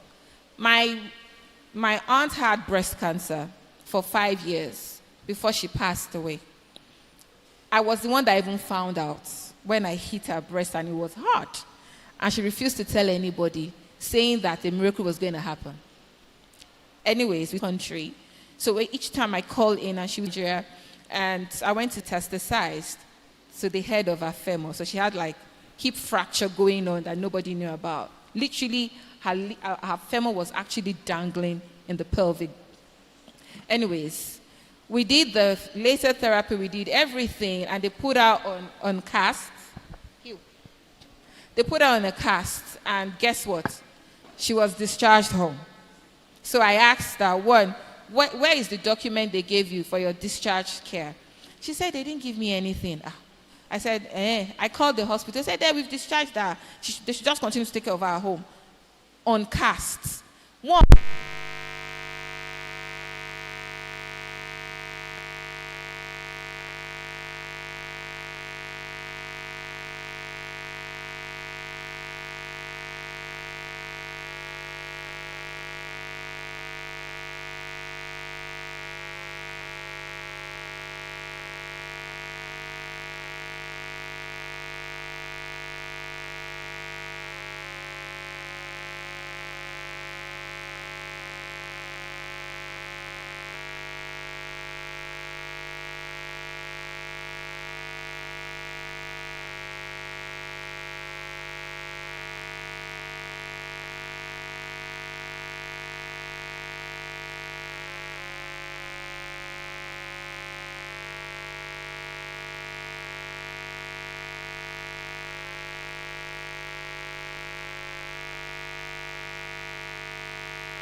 So they come and then they help with feeding the patients on the ward during lunchtime.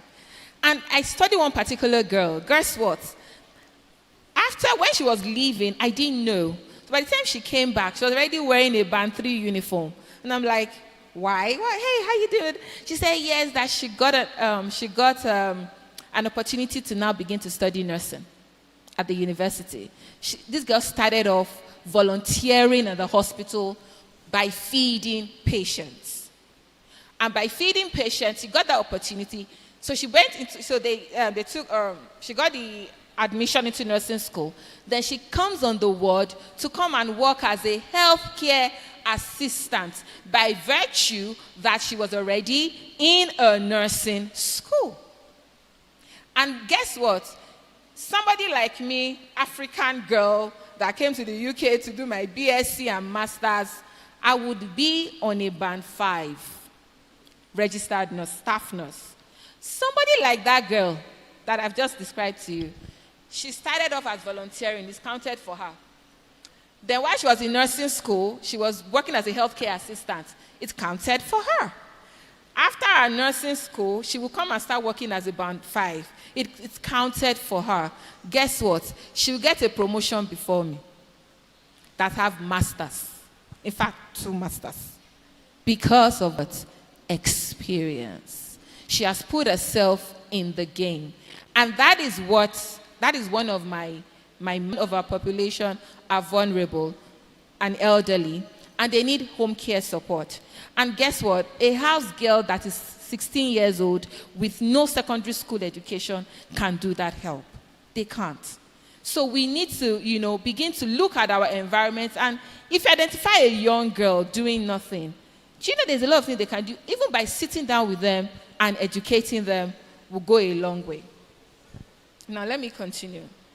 So now imagine if we could digitally extend the nurse's reach into that home, monitoring vital signs, checking adherence, sending alerts, offering telecare consults. All of these things I've said is what we are doing at MyCura. When the idea came to me, it sounded stupid because I had a lot of friends that said, so now you are like Elisha, that is an agent bringing house girl from Calabar. That was the description I was given when I started. And it's enough, just like what Professor Adejimo said, in terms of when, the way discouragement fuels your passion, you need to know how to channel that energy so that you don't go into despondence. Discouragement is a fuel, so welcome it, embrace it. It will actually help you. Do you understand? So that was what the person said. But guess what? Today, MyCura is valued at 436 million naira net present value. MyCura is getting funding from international organizations. And what are we doing? We just want to provide home health solution to vulnerable people. That is all we're doing.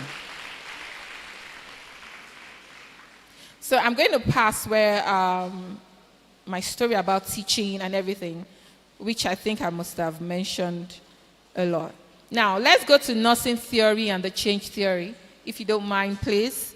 So I want us to look at these 2 theories and how they interlink. Now, for John Watson's theory of human caring, but about the transpersonal caring relationship, authenticity, and healing environments. In a tech-driven world that we are today, Watson reminds us technology must never replace the caring presence. It should enhance caring, extend it, not to drain it. Every screen, every alert must be infused with what? Empathy.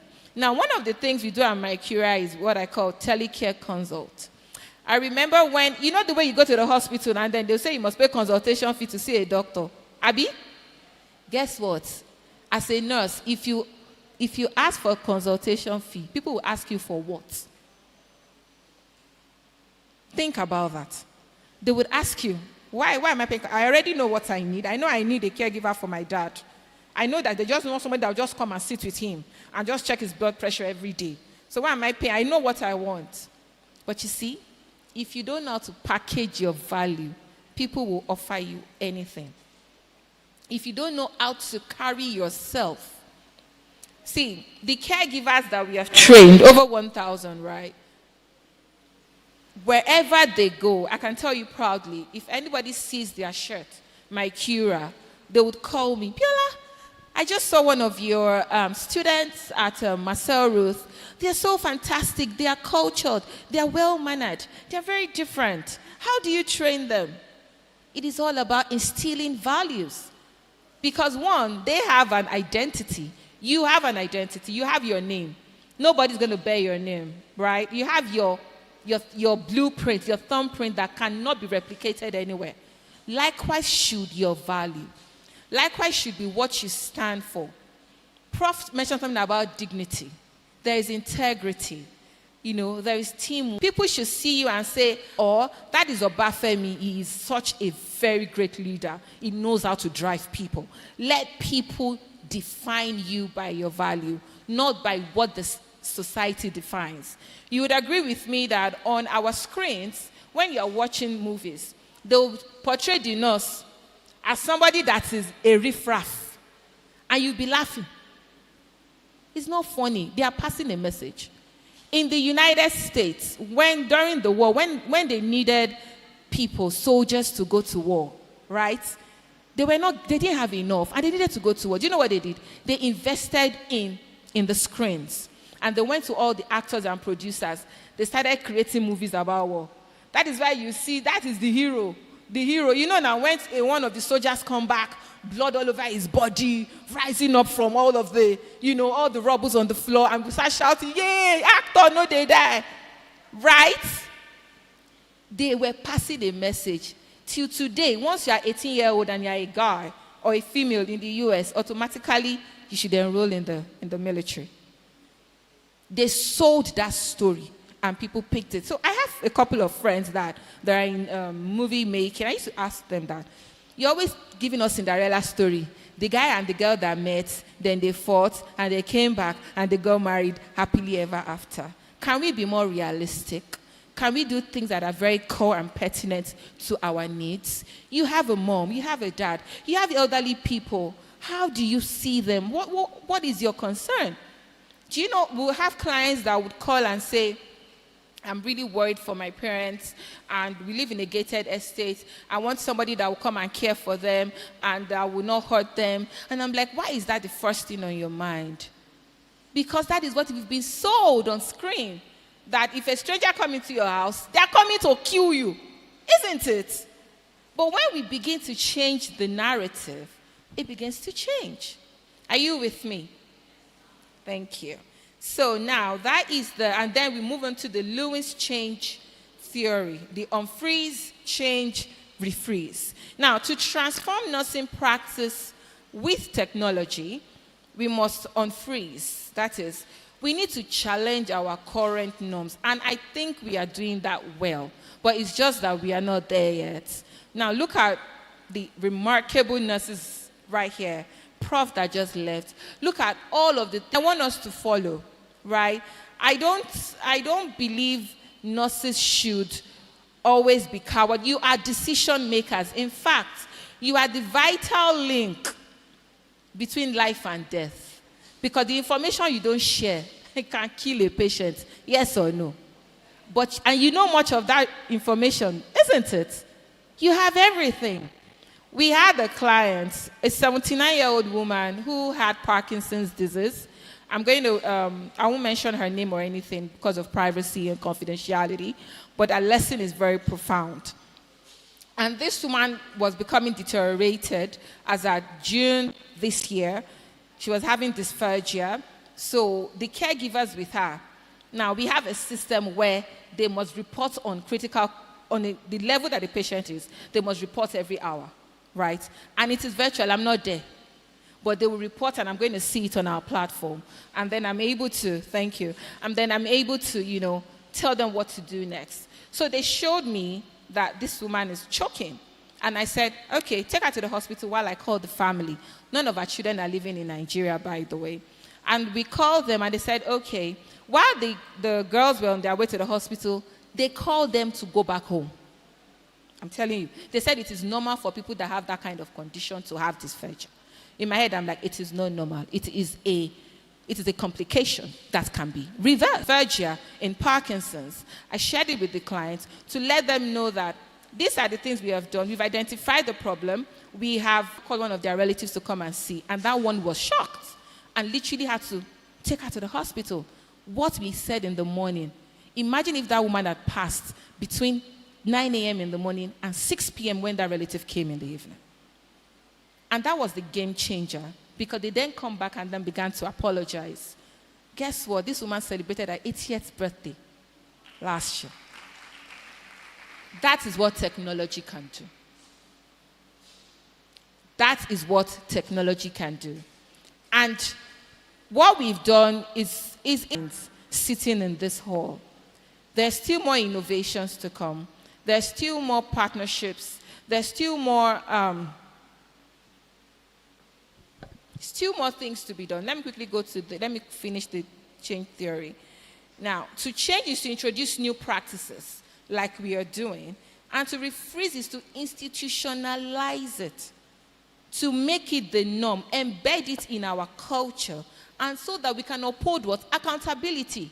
So it is not a case of I thought, I assumed. No, it's a case of I know. This is the evidence, and this is what is backing it, and this is the step I'm taking to make it happen. Now, the digital tools, we know, you've seen it. You've heard about AI. You've heard a lot about it. But now, looking at it from a Gen Z perspective, it is your utilization of it. You know all of these tools, but how you use it is what makes the difference. And not just how you use it, where you are going to learn about it.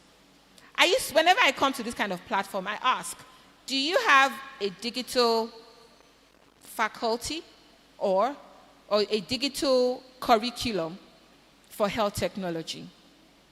If you do, how are you utilizing it? How many times, what kind of presentations are you doing? What kind of brainstorming are you, what kind of ideas are you generating? Based on the context of the problems around you in this community. With My Cura, if you download our app today as a nurse and you are in Ogbomosho, if you identify 10 vulnerable people, in your environment, you can upload them, you can put in their details individually. Now, because you are a nurse, right, you probably have, because this is the vision I have, that My Cure is going to be the care OS of Africa in the future. Meaning that as a nurse, you can actually manage care given. So you identify 10 people in this community that need support, and then you champion, let's say, 20 young people that want to be a nurse like you, but they are looking for where to start. And then you now do what? Come and volunteer to support Mama A, Baba B. But before you do that, I will take you through a training. You must learn the art of caregiving for 3 weeks or 4 weeks under a registered and certified platform. And guess what? When you do that, we have the caregiver app where the caregiver can update their details, their experience, and everything. So you're not just picking up anybody random to care for a patient. You are making it evidence-based and to show that this person has the credibility and the credentials to support the person. And while that person is caring for Mama A or Papa B, you can see it in real time on your own platform, the client app, showing that, oh, they just reported that Mama did not eat this morning. Why is she not eating? That will make you want to take Mama to the hospital if at all she needed it. Or maybe she wants to see her family. But where there is neglect, there is bound to be disease and there is bound to be death. Thank you very much. So basically, that is all I have to share with you. Look at the future as a young nurse. Don't look at it in isolation. Look at it collectively. You as an individual, your environment, the community, and the global stage at large. Thank you very much. Oh, Sorry. So I did not say much about my cura, but I think there's a banner outside and there's some of things on the slide. You can learn more about what we do, and I hope that inspires you to even do better. Thank you.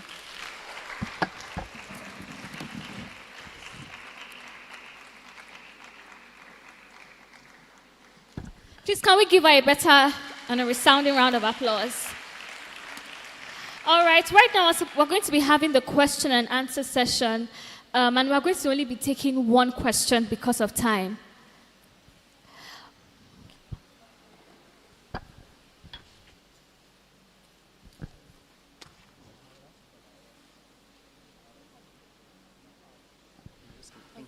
Okay, so I want to we want to present an award to, and I'm really, really grateful, Ma, for the amazing things you're doing. You are being a source of inspiration to us, to not only us, like to thousands and millions of nurses all over the world. Okay, so on behalf of the Nightingales Summit team, we want to present this Future Shape Award presented to Nurse Abiola Ikmat Ayilara for in recognition of your lifelong dedication, sacrifice, and trailblazing contribution that have shaped the nursing profession for generations to come. We truly say thank you to you, Ma. Thank you so much, Ma, for being a source of inspiration to us. Thank you so much, Ma, for representing the younger generation well, and we truly celebrate you, Ma. Thank you so much for your sacrifice. Like I said, I don't want to give you this award, Ma, but I want to say a big thank you to you, Ma. Thank you, Ma. Yeah. The DJ, you're not going to collect your full pay. Eh? Can we have you, please?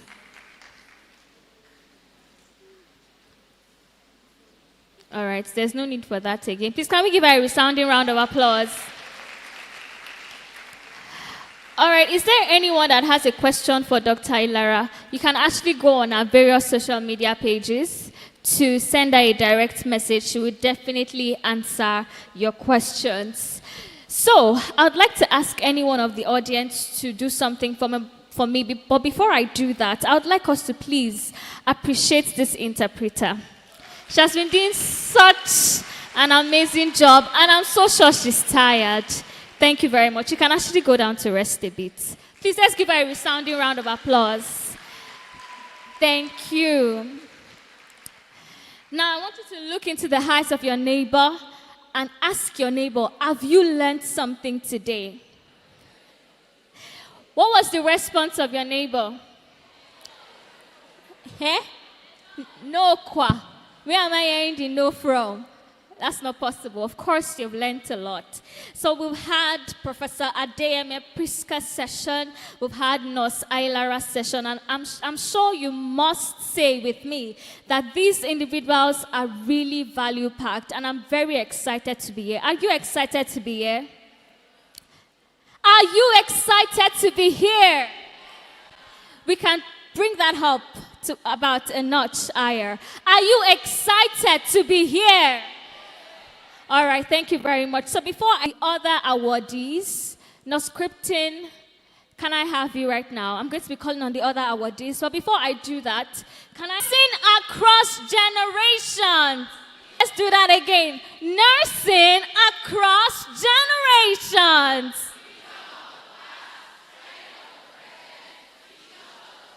Come on, can you give yourselves a resounding round of applause? Thank you very much. All right, now scripting. All right, it seems now scripting is not available. So right now we're going to be going to a partnership and sponsorship deal. I'd like to welcome the drug stock speech by the drug stop representative. Please, can we give them a round of applause as they come up stage? Drug stock, are you available, please? All right, please, it's coming up stage already. Please make the round of applause better. Thank you very much. I'm not going to give him this mic. Please, let's give him a round of applause. God bless you. Thank you.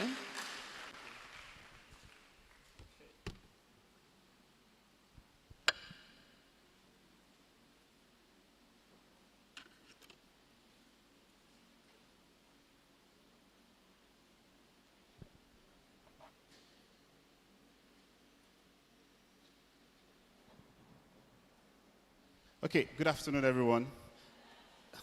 Okay, so I guess people didn't clap for me because I'm not a nurse. Okay. Thank you. Good afternoon.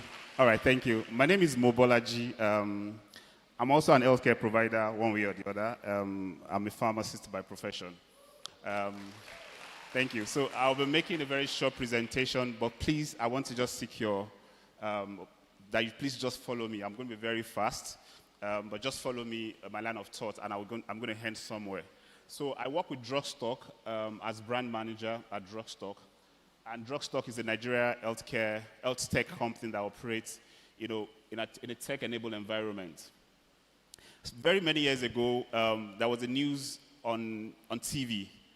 There was a clampdown by NAFDAC on some open markets. And they discovered that there's a particular capsule, which was supposed to be an antihypertensive. When they opened the capsule up, they discovered that it was powdered milk that was inside. So a patient who actually has hypertension, or maybe also has comorbidities, is being managed. And all the while, it's assumed that the patient is actually taking a CCB or an ARB combination. Apparently, the patient has been taking a powdered milk. So all of a sudden, the patient is not being controlled. It develops cardiovascular risk, and at the end of the day, maybe the patient dies. And that has been the story of the Nigerian market for over the years. And I'm sure that you all know what this is all about. The proliferation of fake and adulterated medicine within our market. It's a concern for us as an organization, and that's why we're very key when it comes to distribution of pharmaceutical products. I know you're familiar with needle and syringes. I know it's your forte, so there's nothing I can tell you about needle and syringes.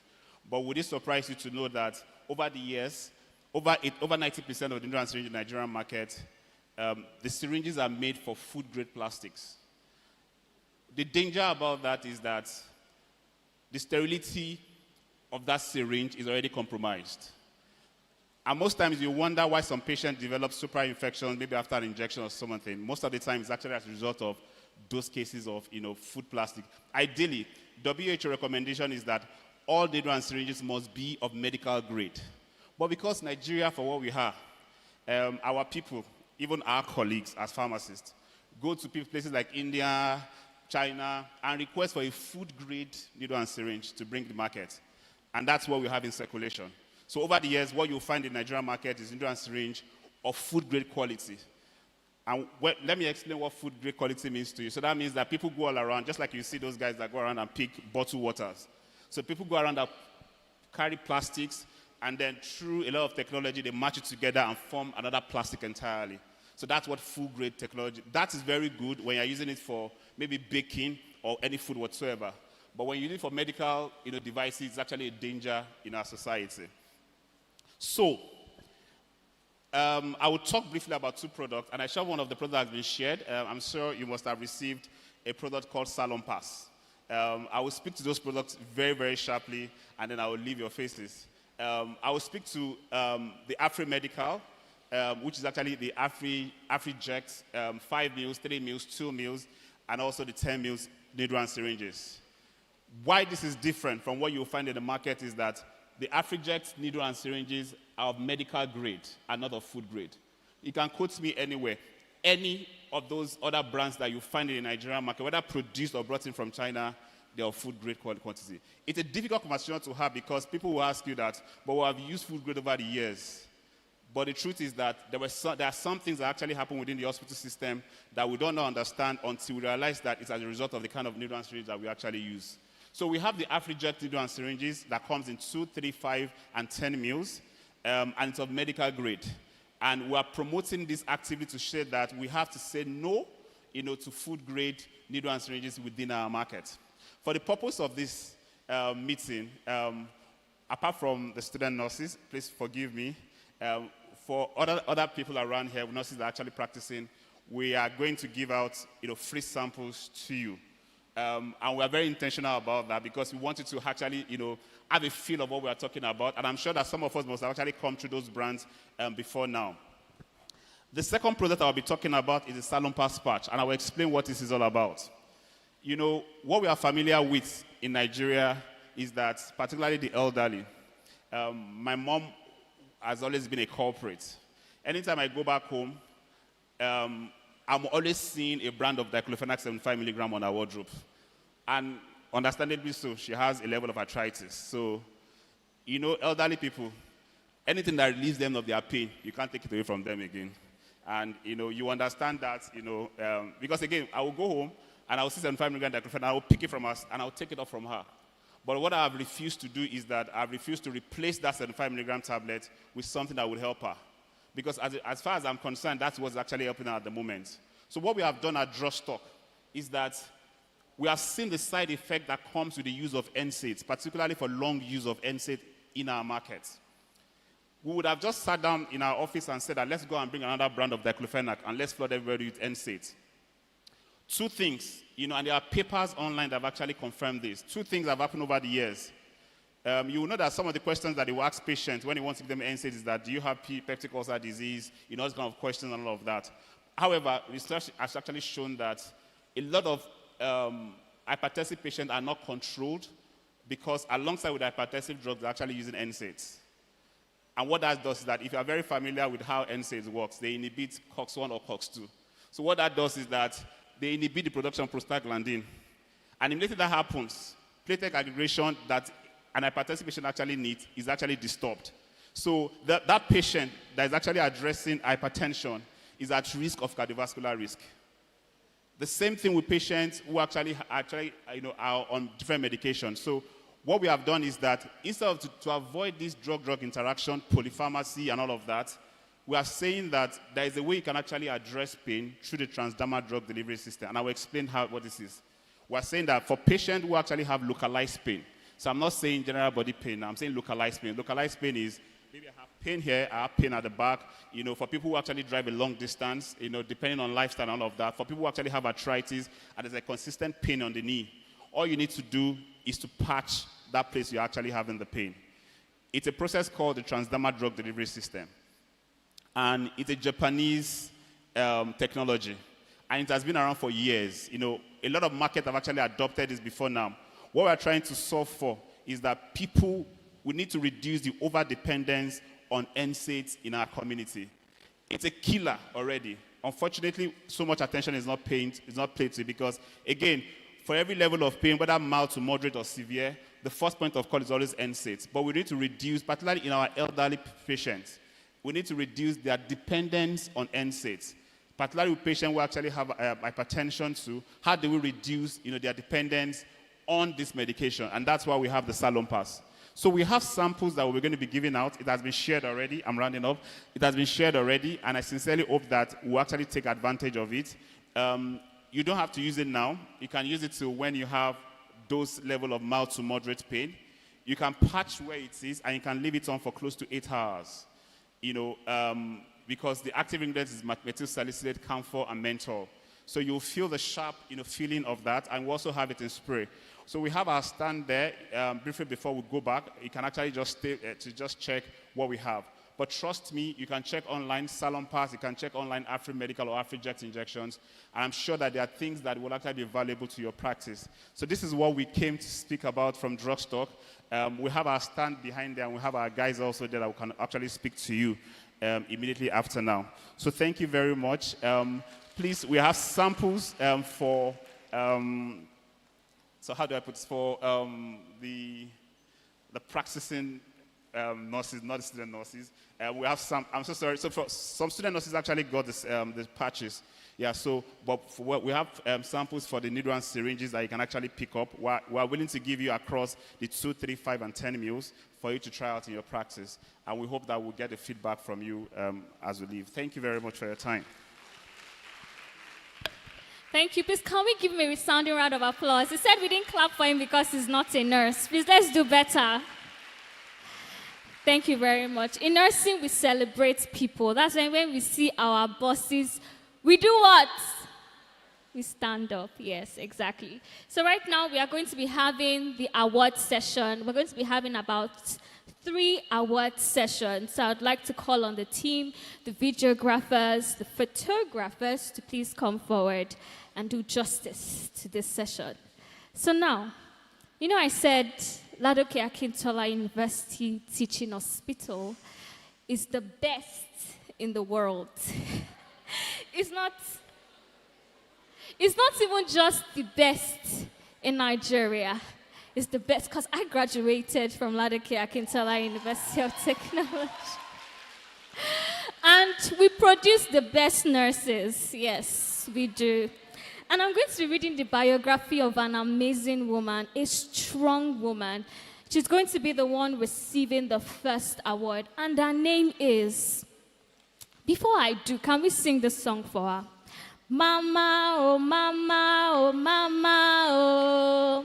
Olúwa dá mama sí fún wa. Mama, oh mama, oh mama, oh. Come on. Olúwa dá mama sí. Mama, mama, oh mama, oh mama, oh. Olúwa dá mama sí fún wa. Mama, oh mama, oh mama, oh. Olúwa dá mama sí fún wa. Yes, so right now I'm going to be reading the biography of Professor Florence Oluyemisi Adeyemo. Please, can we give her a resounding, come on, stand up, stand up, stand up, stand up, stand up. She deserves a resounding round of applause. Please, can we celebrate this amazing woman? Thank you very much, ladies and gentlemen. You can have your seat. Professor Florence Oluyemisi Adeyemo was born on the 5th August 1956 in Oyo State, Nigeria.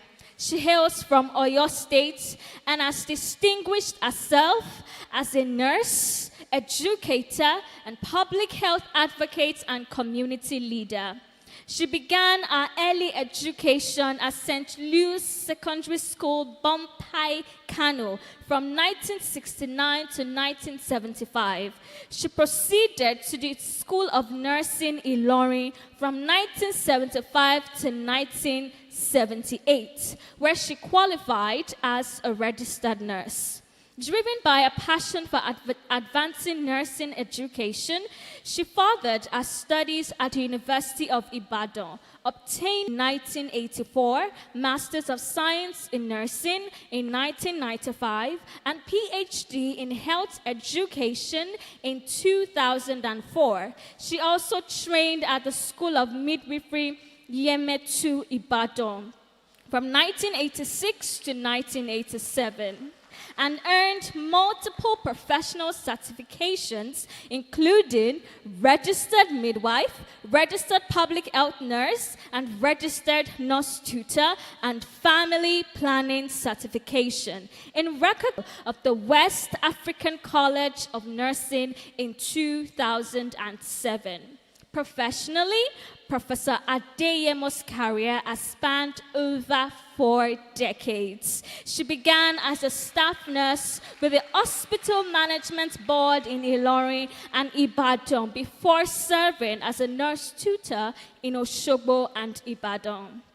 Rising steadily, she became a senior and principal nurse tutor at the School of Nursing, Eleyele, Ibadan, from 1991 to 1994, and later chief lecturer at the Oyo State College of Advanced Nursing Science from 1994 to 2003. Some of us were not even born that year. Wow.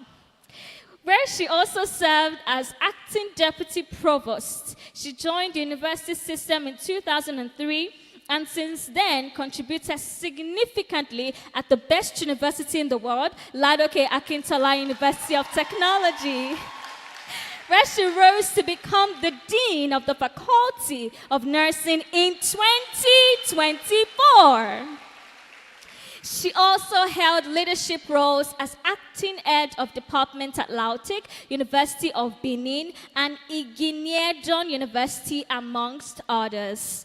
Her wealth of experience extends beyond teaching into consultancy and editorial roles. She has served as chief editor of multiple reputable journals, including the Lautech Journal of Nursing, Journal of West African College of Nursing, and Nigerian Journal of Nursing. She is a respected examiner and resource person of the Nursing and Midwifery Council of Nigeria. We know that as NMCM. And the National University Commission and the West African Health Examination Board, where she continues to play a key role in curriculum development, accreditation, and examinations. Professor Adeyemo is a prolific scholar with numerous books, monograms, and other 60 peer-reviewed publications spanning adolescent health, maternal and child health, reproductive health, health education, and public health nursing. She has supervised over 40 undergraduate projects, should be more than that, 18 postgraduate and doctoral theses across Nigeria. Her exceptional leadership and services have been recognized through several awards, including the award of an excellent leader, commendation letters for outstanding performance from the Ministry of Health Ibadan 2002, University of Benin 2013, Award of Honor for Service to Humanity and Nursing Profession 2022, and Award of Excellence by ODLC students of Lautech 2024. Beyond academia, Professor Adeyemo is deeply committed to faith and community service. A devout Christian, she was married to the late Deacon J.O. Adeyemo. Please let's give him a round of applause. She has served in various church capacities, including as a member of the Marriage Counseling Committee and the Pastor's Prayer Partner Team at Winners Chapel, Ibadan. Her life reflects excellence, humility, and service to God, humanity, and the nursing profession. Professor Florence Oluyemisi Adeyemo is celebrated as a role model who has blazed a trail for generations of nurses in Nigeria and across West Africa. Ladies and gentlemen, please join me as we celebrate Professor Florence Oluyemisi Adeyemo. Come on, we can do better. Yeah, thank you so much, ma.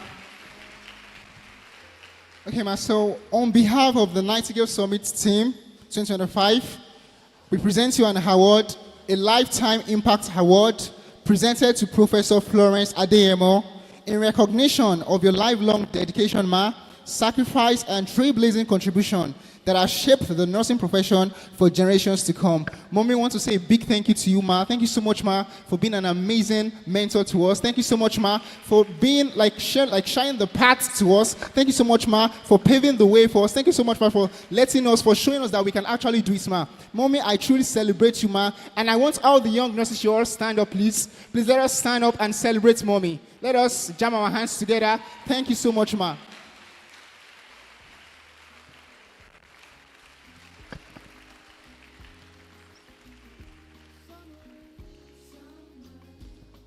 Well, thank you very much.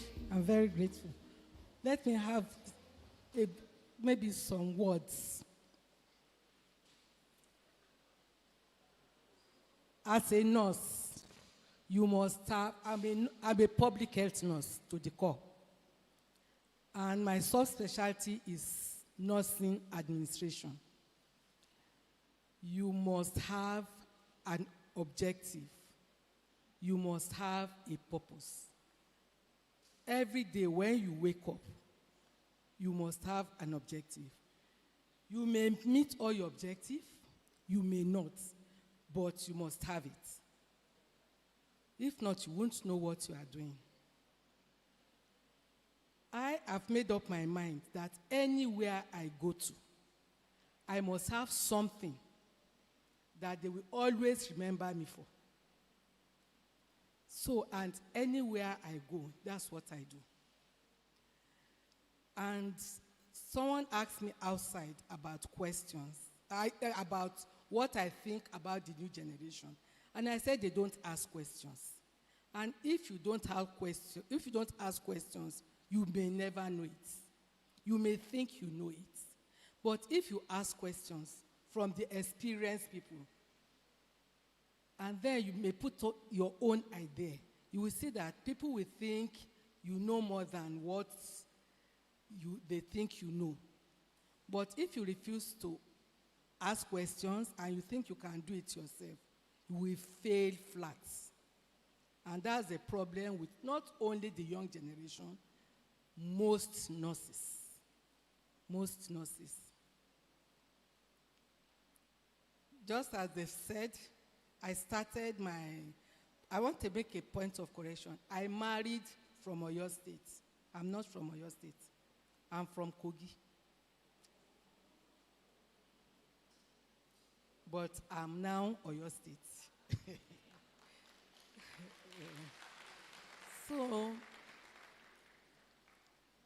when I was in Oyo State, when I started, I was posted to Ring Road Hospital. In Ring Road Hospital, I made sure that I made a mark that when I left that place, they were asking about me. And when they posted me to Adeoyo, the same thing. And from Adeoyo, I went to management board. I was at the secretariat. I was the first person with degree in management board. So they put me under nursing education. Luckily, I'm not from this place, so I don't know anybody. So what I did was to encourage all the nurses to go for post-basic programs.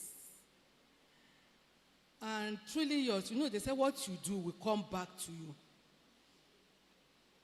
When my husband had accident, it was those I sent for orthopedic nursing that said, don't come to the hospital, we'll come to your house to treat him.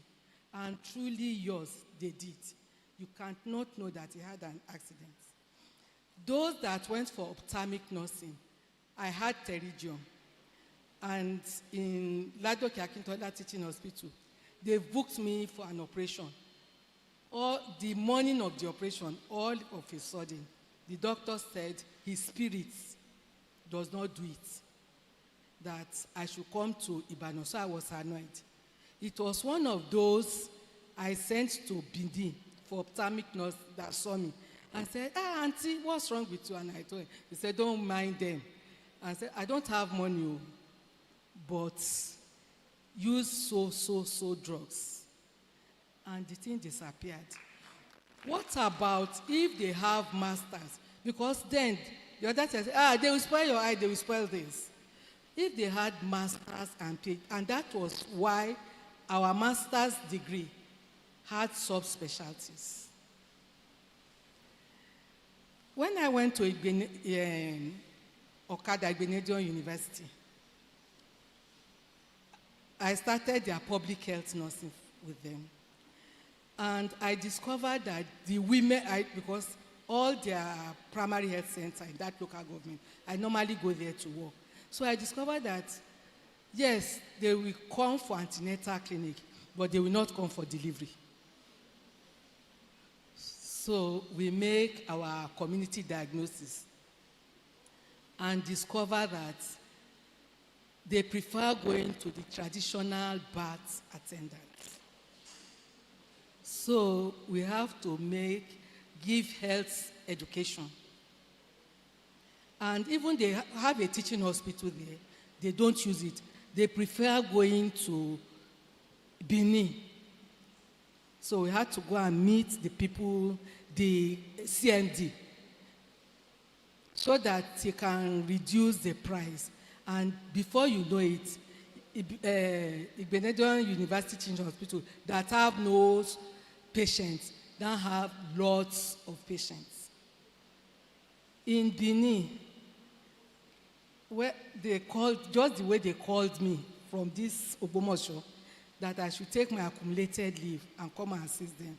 And when I got there, I saw what they are doing.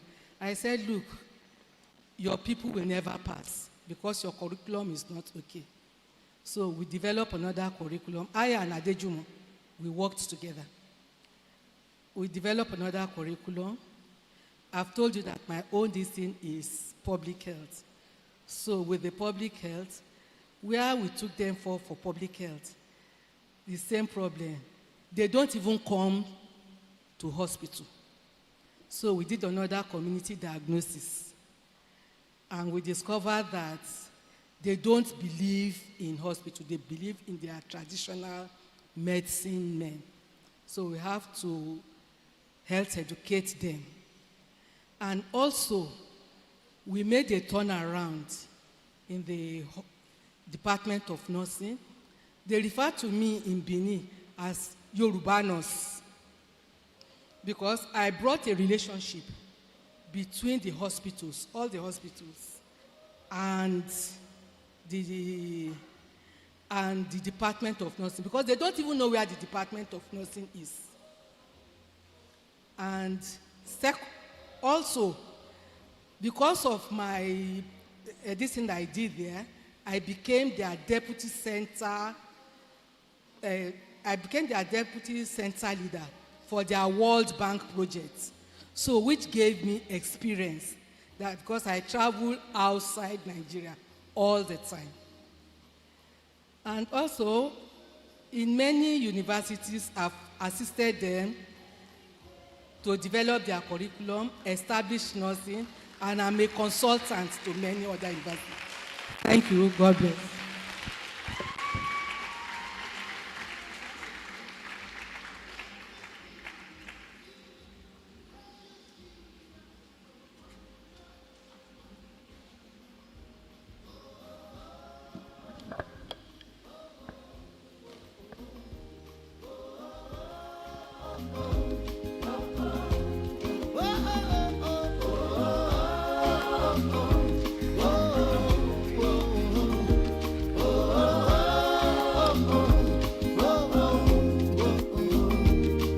You're amazing, dear Lord. You are amazing, dear Lord. You're amazing, dear Lord. You are amazing, dear Lord. You amaze me, dear Lord. You amaze me, dear Lord. You are amazing, dear Lord. You're amazing. Please, can we give a resounding round of applause for this living legend? Thank you so much, Ma. We are very grateful. Thank you for honoring our invitation. Right now, I'd like to celebrate and honor the presence of the NONSA Southwest Region Coordinator. Where are you, sir? The NONSA Southwest. Thank you very much, sir, for coming. Really, no scripting. We are going to the next award. All right, thank you. So I'm going to be reading the biography of Dr. Adedokun Solomon Olatunde. Please, can we give him a round of applause as he comes up stage? Thank you very much. Dr. Adedokun Solomon Olatunde was born on the day Nigeria became a republic. He hails, he hails from a devoted Baptist family in Ogbomoso. He's a proud alumnus of the Baptist School of Nursing, now Bowen University Teaching Hospital College of Nursing.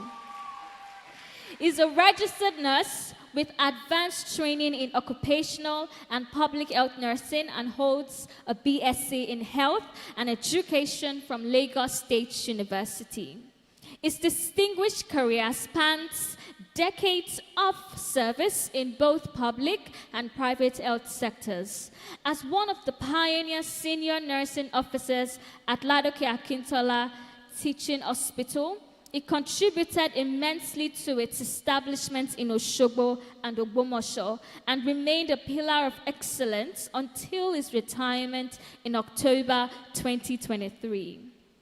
Beyond his clinical duties, he serves as a volunteer lecturer, clinical instructor, and mediator for NAM, known for his integrity and professionalism. He's a devoted Christian, and Dr. Adedokun is an ordained deacon with several theological certifications, including a PhD in ministerial work and theology. Is happily married and blessed with children. Is a man of faith, humility, and compassion. Dr. Adedokun Solomon Olatunde's life exemplifies service to God, humanity, and the nursing profession. Ladies and gentlemen, please can we celebrate Dr.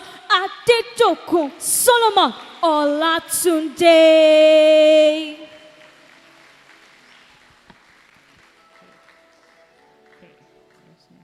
Yes, sir. On behalf of the Nightingales Summit team, we'd like to present to you a Lifetime Impact Award presented to you, Dr. Adedokun Solomon Olatunde, in recognition of your outstanding vision, innovation, and influence in shaping the future of nursing, sir. Daddy, I truly celebrate you, sir. Thank you so much, sir, for being amazing. Thank you so much, sir, for being a role model to us nurses. We truly celebrate you, Daddy. Thank you.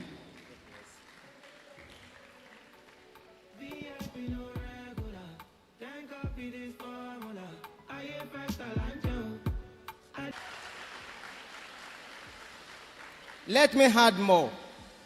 I have never bowed down to any doctor unless they will come and ask from me. I have never been a subject to any doctor. He be higher than me. I have become professor. It is my joy. Sorry for the indigent. Wọ́n ní ẹni tí ń tàn, tí kò ní ìtàn. God bless you. God bless you. God bless you.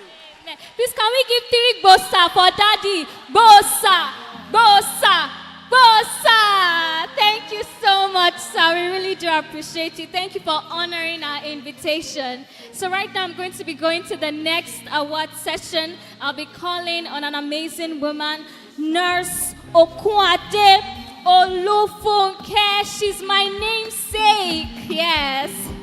I'm also Funke. Amazing. Please, can we give her a better round of applause? God bless. Yeah.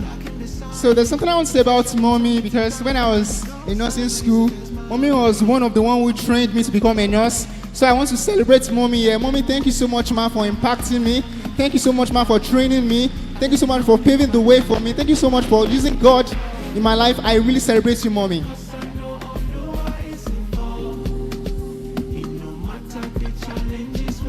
On behalf of the Nightingales Summit, we present to you, Mommy, a Lifetime Impact Award presented to you, Mommy, Nurse Okunade Olufunke, in recognition of your unwavering dedication, exemplary leadership, and transformative contribution for nurses. Thank you so much, ma'am.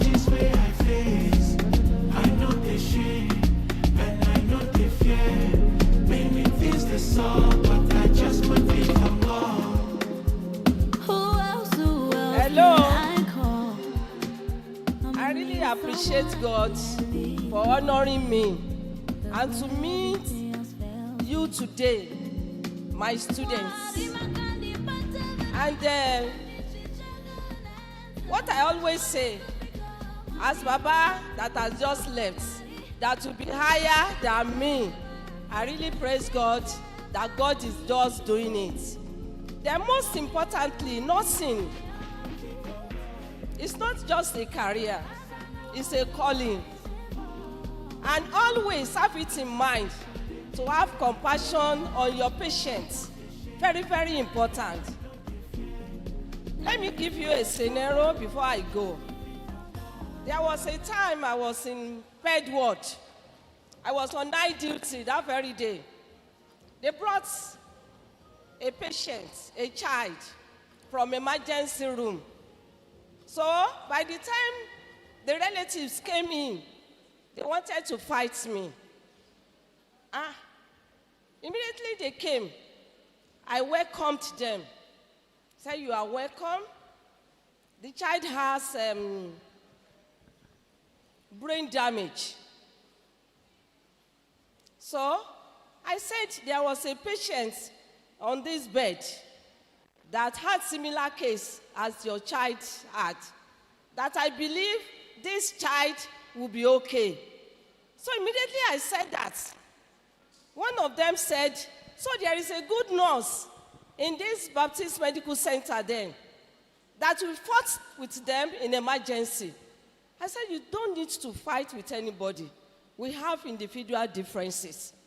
Please, wherever you may be, try and be a good ambassador of the institutions that you are working with, and at the same time, your own life. Very, very important. Please, humility is very, very paramount. You don't need to fight anybody. Try as much as possible to accommodate people, because you never know whether you'll be in the same soup with them in the nearest future. So, God bless you. God bless the summit team. The Lord Almighty will continue to move you higher and higher in Jesus' name. Thank you.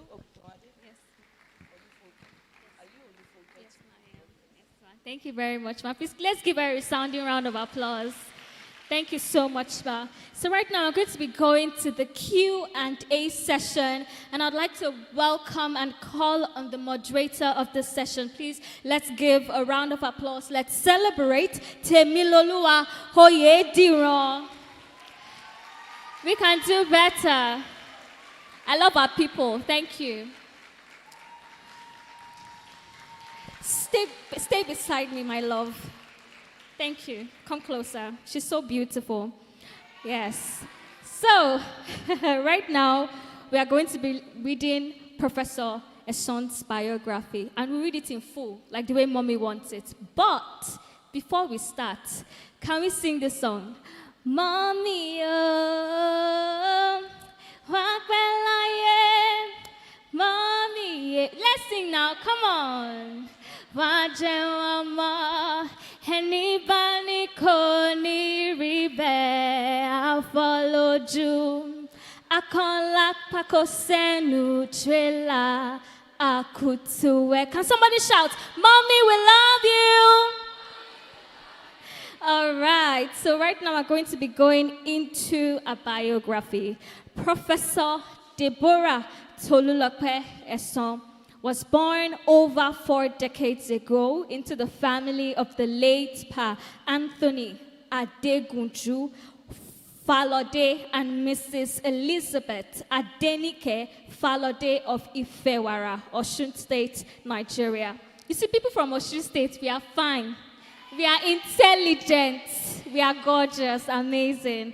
She had a early education at the Federal Government Staff School, Ogbomoso, and completed a secondary education at the Federal Government College, Ogbomoso, and Federal Government Girls College, Sagamu, graduating in 2000.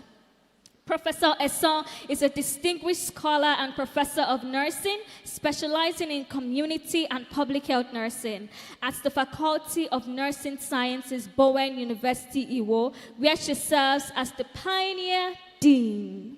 She holds a Bachelor of Nursing Science degree from Ladoke Akintola University of Technology and a Master's degree in Public Health from Obafemi Awolowo University in 2014. That of Lautech was in 2008. And a PhD from the University of Ibadan.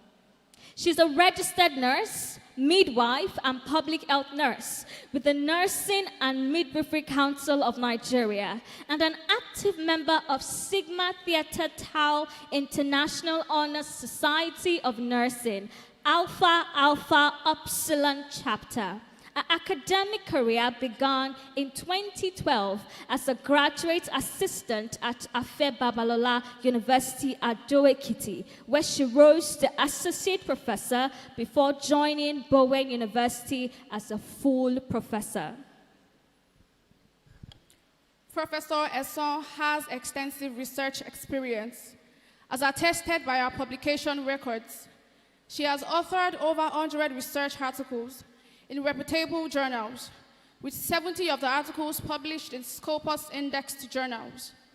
She is a public health nurse specialist, with her research focused on cancer risk factors, prevention and screening, community midwifery, and public health nursing research.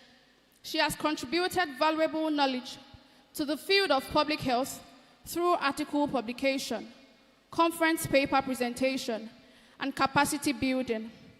Professor Eson is a seasoned researcher, an emerging young scholar, and an educationist. She has enjoyed international and local research support. She recently won the Wiley Research Hero Award Prize, being one of the 5 winners that won the award globally out of 1,713 nominations across the globe. She was also recently ranked among top 500 authors in Nigeria based on scholarly output for the period from 2021 to 2025 by Scopus in April 2025, where she ranks as 250th most published author in Nigeria. In addition, Professor Esson in 2023 won the International Nurse Researcher Award by Sigma Theta Tau International Honor Society of Nursing as Emerging Nurse Researcher Award for Africa region, being the first and only Nigerian to ever win the award since its inception in 2016. She was one of the 6 nurse researchers that won the award in the 7 continents of the world. Professor Esson has supervised over 80 undergraduate research projects, 5 completed Masters in Nursing Science research projects, and 2 completed PhD research projects, and currently supervising 5 PhD students. Professor Esson's research activities include, but are not limited to, a multi-country survey on COVID-19 titled Awareness and Preparedness of Healthcare Workers Against the First Wave of COVID-19 Pandemic, a cross-sectional survey across 57 countries. She served as the national lead and collaborator for the project in Nigeria, and she coordinated the research activities of her team and the successful completion of data collection in Ekiti State. She has also participated in some national surveys, including the national survey conducted by the Institute of Public Health, Obafemi Awolowo University, Ile-Ife, titled Baseline Assessment on Injection Safety and Healthcare Waste Management in 16 states in Nigeria, in which she served as a research assistant for one of the southeastern states. She participated in the National Tuberculosis Survey on knowledge and attitude towards tuberculosis in 6 states in Nigeria. On the project, she participated as a research assistant, collaborator in conducting focused group discussions and key informant interviews for stakeholders and tuberculosis patients. As a cancer researcher, Professor Esson has collaboratively been investigating awareness and utilization of screening services for cervical cancer and breast cancer to enhance early detection of the disease, thus improving cancer prognosis. Of interest to her is enhancing the quality of life of cancer patients and reducing cancer morbidity and mortality through risk prevention, early detection, and screening. She has published over 25 research publications, articles on cancer research. Professor Esson has continued to increase her skills from being a nurse, midwife, and a public health nurse specialist to a capacity builder. She is a master trainer and facilitator in Nigeria for Project CURE, a USA-based organization.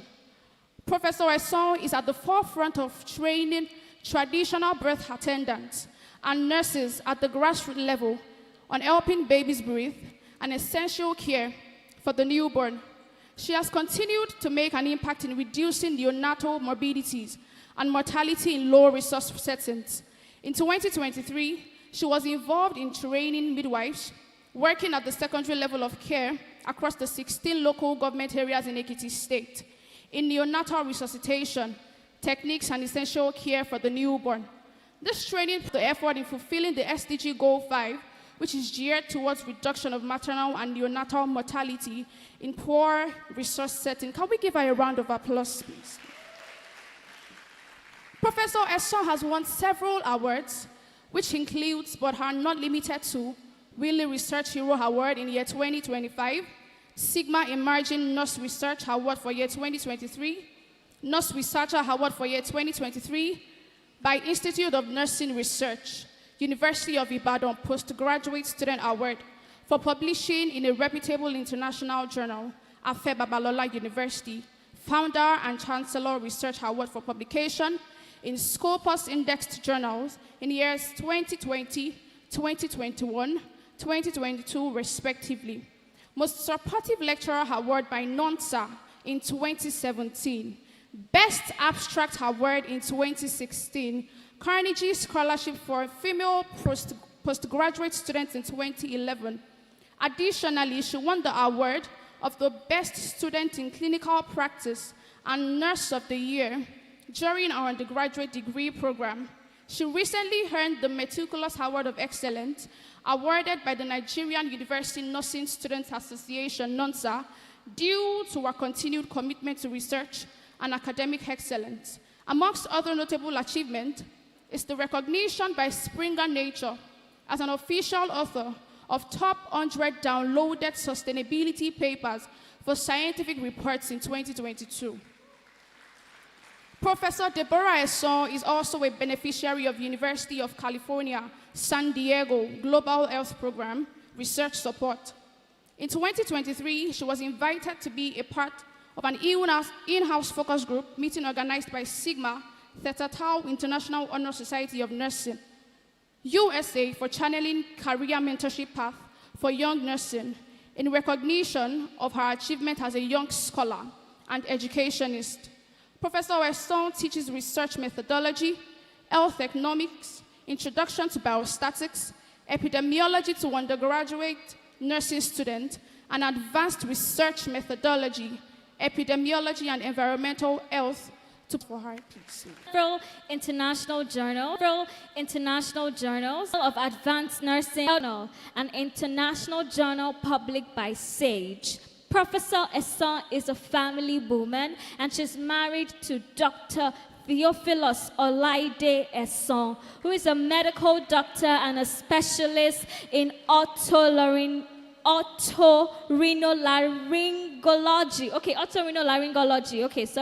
Head and neck surgery of the Federal Teaching Hospital, Ido Ekiti. Their union is blessed with lovely children. Otorhinolaryngology. That's a very long name. So ladies and gentlemen, please let's make welcome on stage Professor Deborah Tolulope Esson.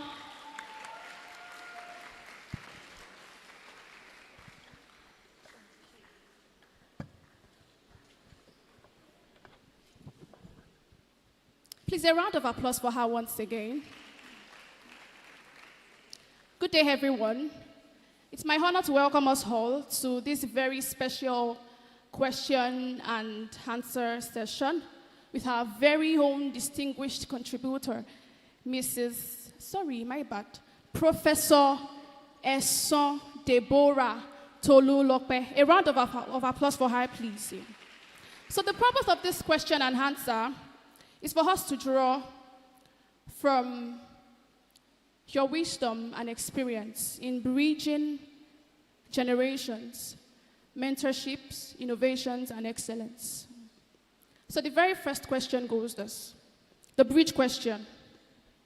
You stand between two words, the traditions of the past and the innovations of the present. Thank you very much. I want to again say thank you for having me. Well, I'm a student-friendly person. I like to talk. I like to gist. And that's why, for me, it's exciting when you call me middle generation. Yeah, I can relate with the younger generation and also interface with the older one. Thank you. Well, how do I bridge the gap between the two worlds? What's the most important single link that can unite nurses across generations? I would say, knowing that we need each other to survive. A realization that we need each other to thrive. Having this realization deeply seated in our hearts could go a long way to bridge the gap between the two worlds. You know, if we are not careful, the older generation is either, and then the younger generation is here. And then if you are not careful to manage and synchronize the two, you see that values are not passed on to generations, which is not supposed to be. Positioned to strengthen this link. One of the ways we can strengthen this link is to shadow mentors. I hope you will understand what it means to shadow mentors from older generation. Shadowing means you may not even be they may not even know you are following them. Somebody you admire so much. Somebody whose values, whose lifestyle has touched you over time. And you are a secret follower, just like Nicodemus, who was following Jesus secretly.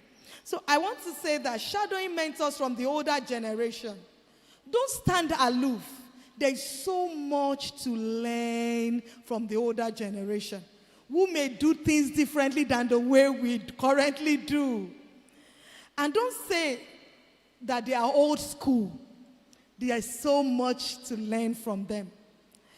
To learn their intuitive empathy. Why you as the younger generation teach them your tech-savvy approaches. Why? Because I'm sure you know that you are what? IT natives. Why they are IT migrants. And it's also important for the older generation not to look down on the younger ones and say, what do they know? Which has been a major factor that keeps creating a dichotomy between the older generation and the newer ones. When we approach in this way, we create a profession that is not divided by age or era, but united in advancing health outcomes for all. I want to emphasize again, there's a need to acknowledge that we need each other to thrive. That's the central core of the answer. Thank you.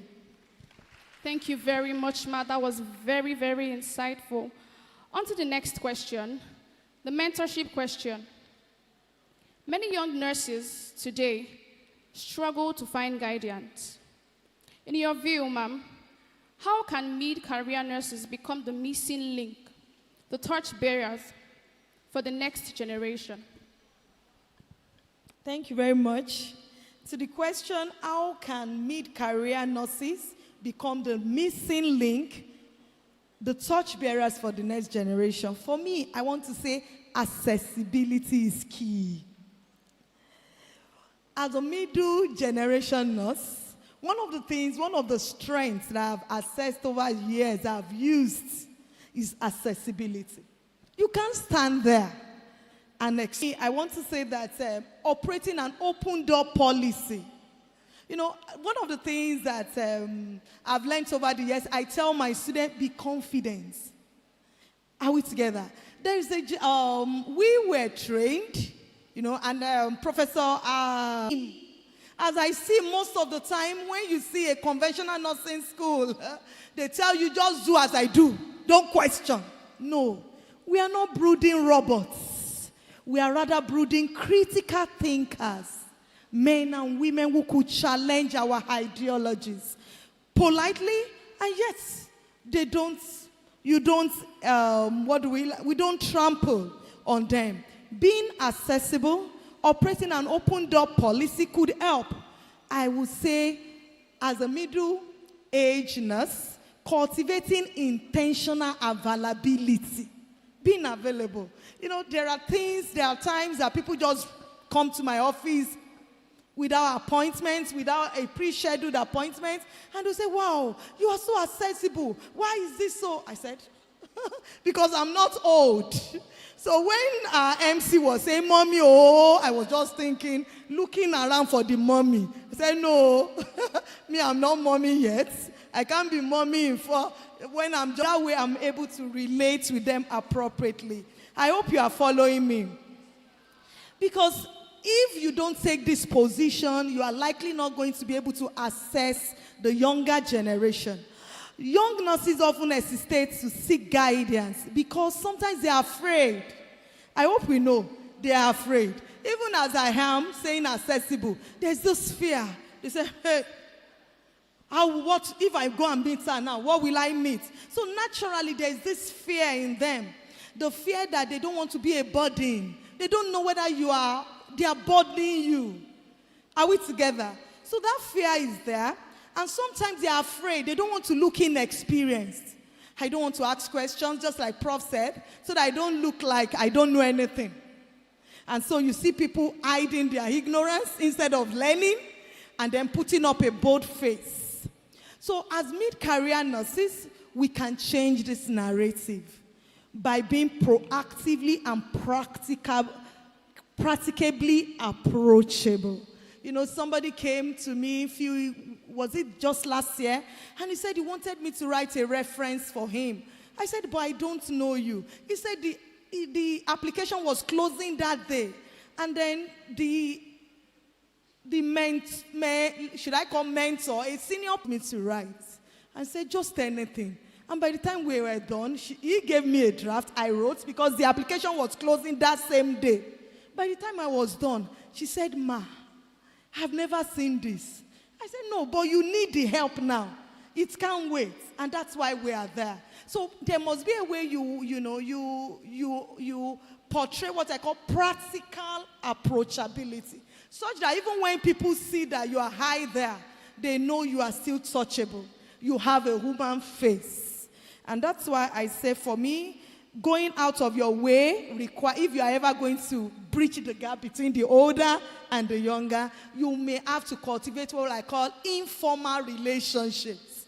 You know, sometimes it could be abused. That's the challenge of such informal relationship, because it requires you going out of the way to know, are you fine? Is everything going on with you?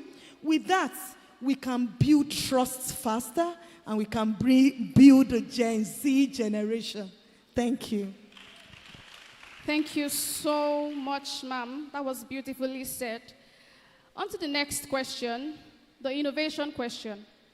Technology and new practices are reshaping nursing, yet compassion is timeless. How can we as nurses embrace the future without losing the very soul of nursing? Thank you very much. That's a very practical question. Nosayi Lara said a lot of things. In fact, I started admiring technology, listening to her. Why technology poses its own great advantage, and we must make use of it. I must say that many of our younger generation are not faring well. In fact, it's a major distraction. It has become a major, major distraction. Why technology is a tool and should not be replaced with human connection. It requires deliberate discipline. We now have student nurses who go to the ward with their phones, and once they are done with their task, or task, I will call it task allocation, they are nowhere to be found. And they will tell you that I'm done. And the next where you will see them is where? The nurses station, or at one corner pressing phones. Obviously, that's not nursing. Obviously, that's an abuse of technology. Not just that. We have nurses now, the patient wants to talk with them, but for the 12 shifts or 8-hour shift, they are with their earpiece. Listening to, these are not core nursing values. And if we do not manage this well, I'm afraid what do we call it now? The dignity that Professor Adejumo talked about, human dignity. Knowing that your patient is not just a patient, is a person. The biopsychosocial being, which not just, is not just about the drug.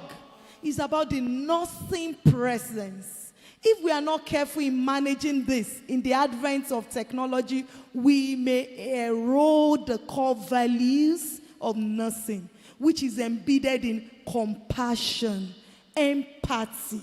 Your patient knows that you are there. You are not just counting time. You are not, you are not just let the time just go. No.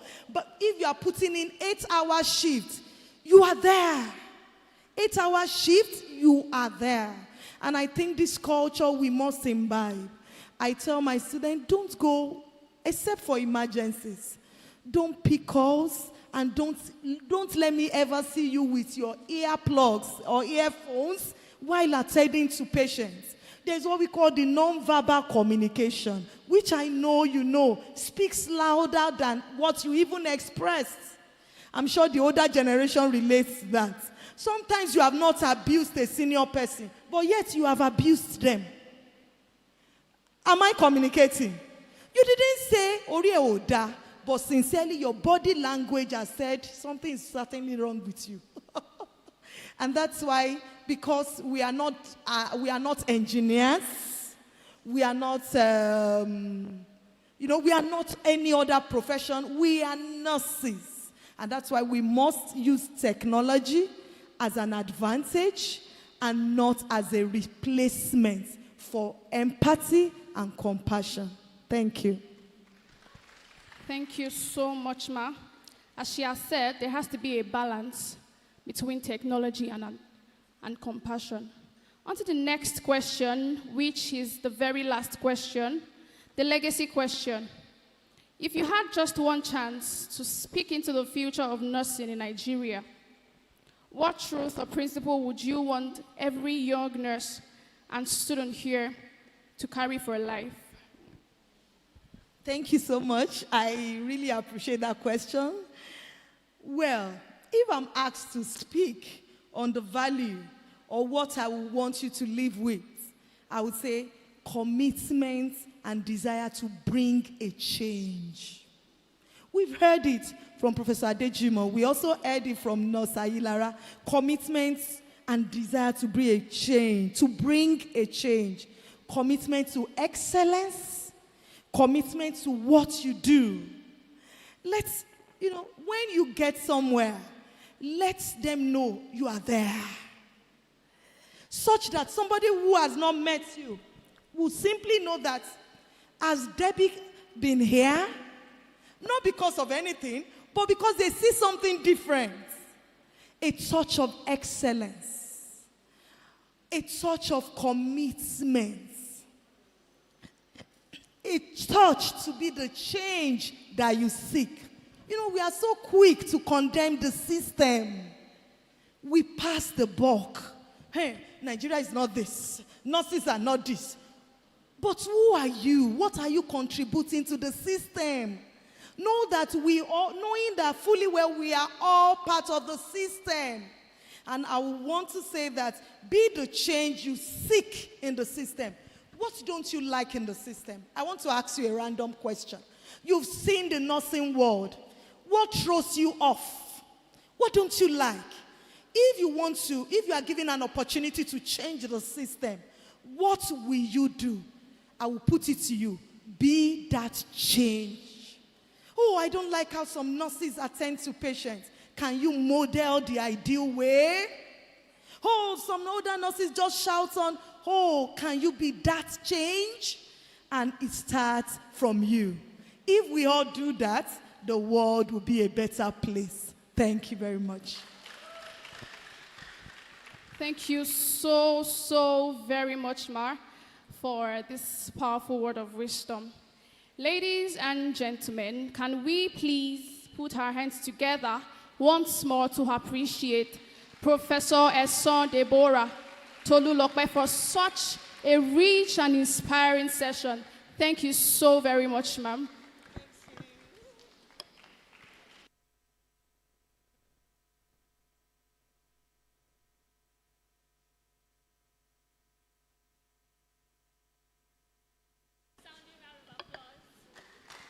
Please, can we give her a better resounding round of applause?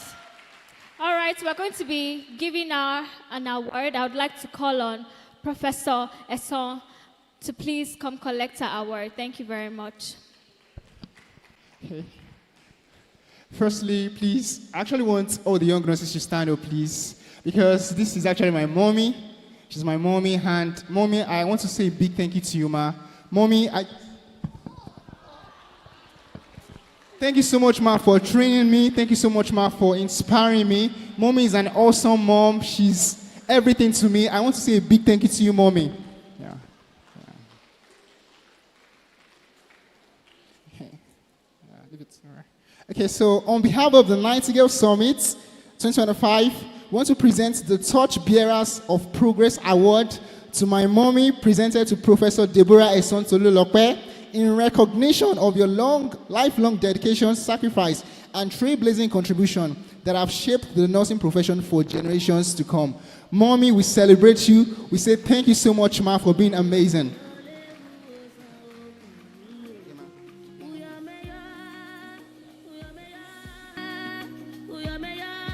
Thank you, Ma. Stepped into my office, I knew there was something unique about him. He's going somewhere to happen. Just mark it. Just mark it. These are the game changers who will not just change the face of nursing in Nigeria, but even across the globe. I'm so proud of you. I'm glad and I'm happy to be associated with what you are doing. And I want to thank you so, so much for this honor. God bless you. Please let's give her a more resounding round of applause. Thank you very much, Ma. So right now, we are moving to the panel session, which is one of the last sessions for today's event. So I want to implore us to please, I know some of us are tired, sorry about that. Don't worry, there's going to be menu and goody after the event. So I'd like to recognize this following individual. So please, if you hear your school, just clap or do your thing. So I'd like to recognize Lead City University. Welcome, welcome. We are glad to have you here. I'd like to recognize Kwara State College of Nursing. All right, that's just one person, amazing. Also, Oyo State College of Nursing Science. You're welcome. University of Ibadan.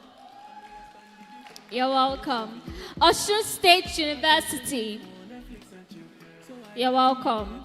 University College, College of Nursing Sciences, University College Hospital. You're welcome. University of Ilorin. You're welcome. Bowen University Teaching Hospital. Bowen University Teaching Hospital. I thought as much. Nonsa Southwest. Thank you very much. I think, Ladoke Akintola University of... Please, can we do that more? Ladoke Akintola University... All right, so right now we're going to be going into the panel session, and I'd like to call, I'll take you now. I'd like to call on the person who is going to be moderating the session, and her name is Temi Emmanuel. But before she comes up stage, I would like to make a very important announcement. There was a sponsor, a student nurse initiative by the Radiant Ambition, and the cash prize is 300,000 naira for two finalists. So yeah, it's actually 600,000 naira, 300,000 naira each. So only few people, few people applied, final year students applied, and they took out time to check out the 48 applicants, and now they are left with about 14 applicants. So only the people that applied, so some people that applied did not get a notification. That's because, sorry about that, you're not a part of the 14 people. So the 14 people will be called very soon, and there's going to be a raffle draw. So you are going to come up stage, have a raffle draw session, so we'll know the two winners. So if you're part of these 14 people or these 48 applicants, please do not go home. Ladies and gentlemen, I'd like to welcome Temi Emmanuel, who is a 500 level nursing student at Bowen University, Iwo. She's a creative, she's a videographer, lover of and owns Scrubs by T, a brand that caters to healthcare professionals. And while she's not a nursing student, she is a moderator and creative director, and she's also a multi-hyphenate. Please can we give her a round of applause? Hello, good afternoon, everybody. Good Good afternoon, everyone. I'm Tammy Emmanuel. I'm a 500 level nursing student, a content creator, creative. But today I'll be wearing just one hat as your moderator for today. And it's a pleasure to be here. I want to say a very big thank you to the conveners and everyone that is present here. So we all know that today's topic is nursing across the generation. And it's very much important that we understand the generations that are present here. It's not just the Gen Zs. We have the Gen X and the Gen Y. So I'll just break it down so that we understand. The Gen X are born between 1960 to 1980. They brought discipline, they brought structure to the nursing profession. The Gen Y, they were born between 1981 to 1996. And they were actually the ones that started to see technology. So they blended technology with tradition. And the Gen Zs. Do we have Gen Zs in the house? The Gen Zs, they bring creativity, energy into nursing. So we're going to do something real quick before we bring in our panelists for today. If you're Gen X, and I say nursing across generation, you say we brought discipline and structure. Do we have Gen X in the house? Do we have the Gen X in the house? So, nursing across generation. Brought structure and discipline. Do we have Gen Ys in the house? We have the Gen Ys in the house. So nursing across generation, you would say you blend tradition and technology. So nursing across generation. Thank you very much, ma. So we have the Gen Zs in the house. When I say nursing across generation, you say we bring energy and creativity. So clock it. Are we together? Are we together? So now the Gen Zs in the house, nurses across generation. So clock it. Thank you very much. So I'll be bringing my panelists on stage. So we have the person of Dr. Taiwo Adenike Otufale. Dr. Taiwo Adenike Otufale stands as a shining testament to dedication, resilience, and leadership in the nursing profession. She was born over 7 decades ago to the esteemed Adeyemi family. She began her academic journey at the Methodist Primary School, Okeado, Ibadan, and Prospect High School, Abanla. In 1976, she embarked on her professional calling at the School of Nursing, Ijebu-Ode, graduating in 1978. A distinguished career took her roots in 1978 at the renowned University College Hospital, Ibadan, where she served with distinctions for 35 years, driven by passion for advancing maternal and child health. She completed her midwifery training at UCH and went on to earn a bachelor's, master's, and PhD degrees in nursing from the prestigious University of Ibadan, a rare and exemplary achievement at the time. Throughout her tenure in UCH, Dr. Otufale rose through the ranks as a clinician, mentor, and advocate for nursing excellence before retiring meritoriously in March 2014. Her commitment to shaping future generations of nurses continues at the Lead City University, Ibadan, where she currently serves as the head of Department Nursing Science, inspiring nurses and colleagues alike with her wealth of experience.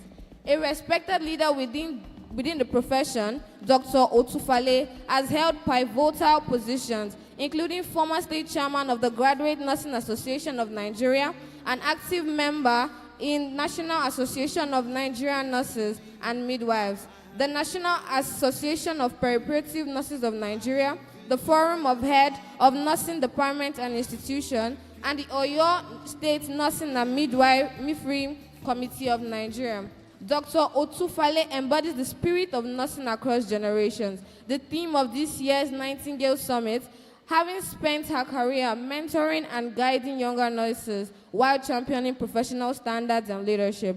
Her life's work reflects not only decades of services, but also legacy of excellence that continues to influence the future of nursing in Nigeria. She is happily married and blessed with children. Ladies and gentlemen, please welcome Dr. Adenike Otsufale.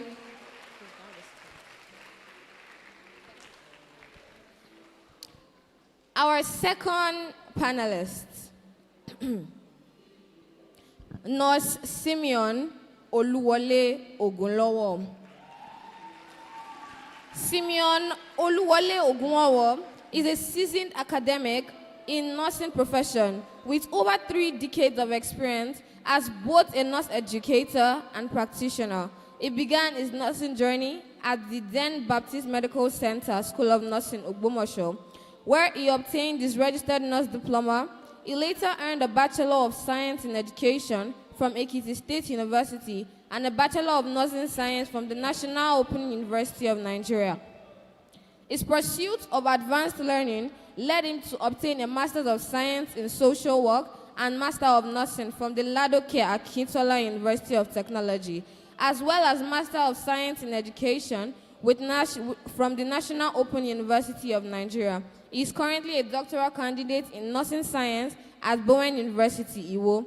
Mr. Ogunlowo began his professional career in private healthcare practice before serving as nursing officer at the Baptist Medical Center, Ogbomoso. His academic career commenced at the alma mater, now the College of Nursing, Bowen University Teaching Hospital, where he started as a senior instructor.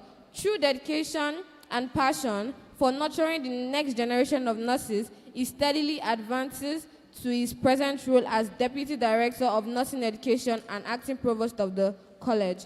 His research interests focus on nursing education and perioperative patient education, with emphasis on enhancing teaching and learning outcomes that translate into meaningful behavioral change. He has presented his research at seminars, contributed to national and international journals, and continues to apply his findings in practice. Over the year, his work has shaped the training of nurses who now represent the profession with excellence, both locally and globally. Ladies and gentlemen, once again, let's welcome Nurse Ogunwole Oluwole.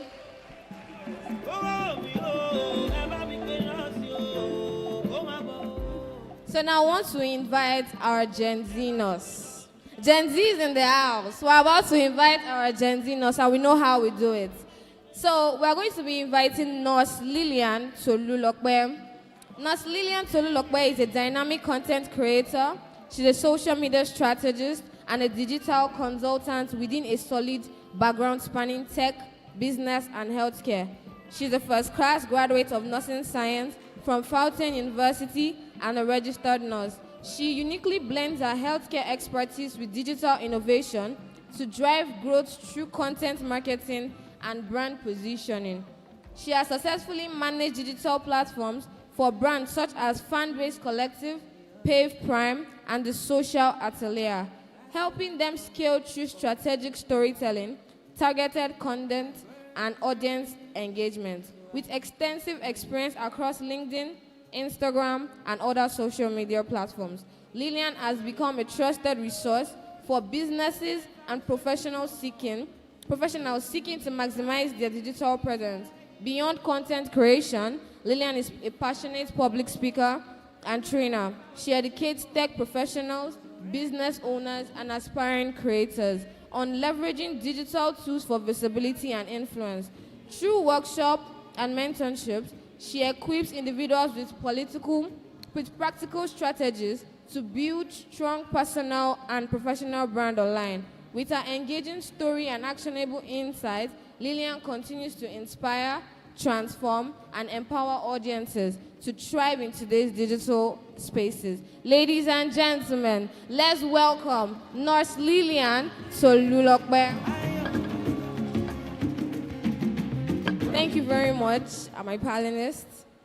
We have very beautiful questions to ask you today as nurses across different generations.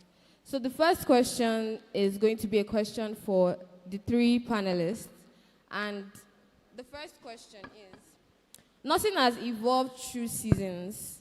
What does nursing across generation mean to you personally? Dr. Otefale Adenike. nursing across generation.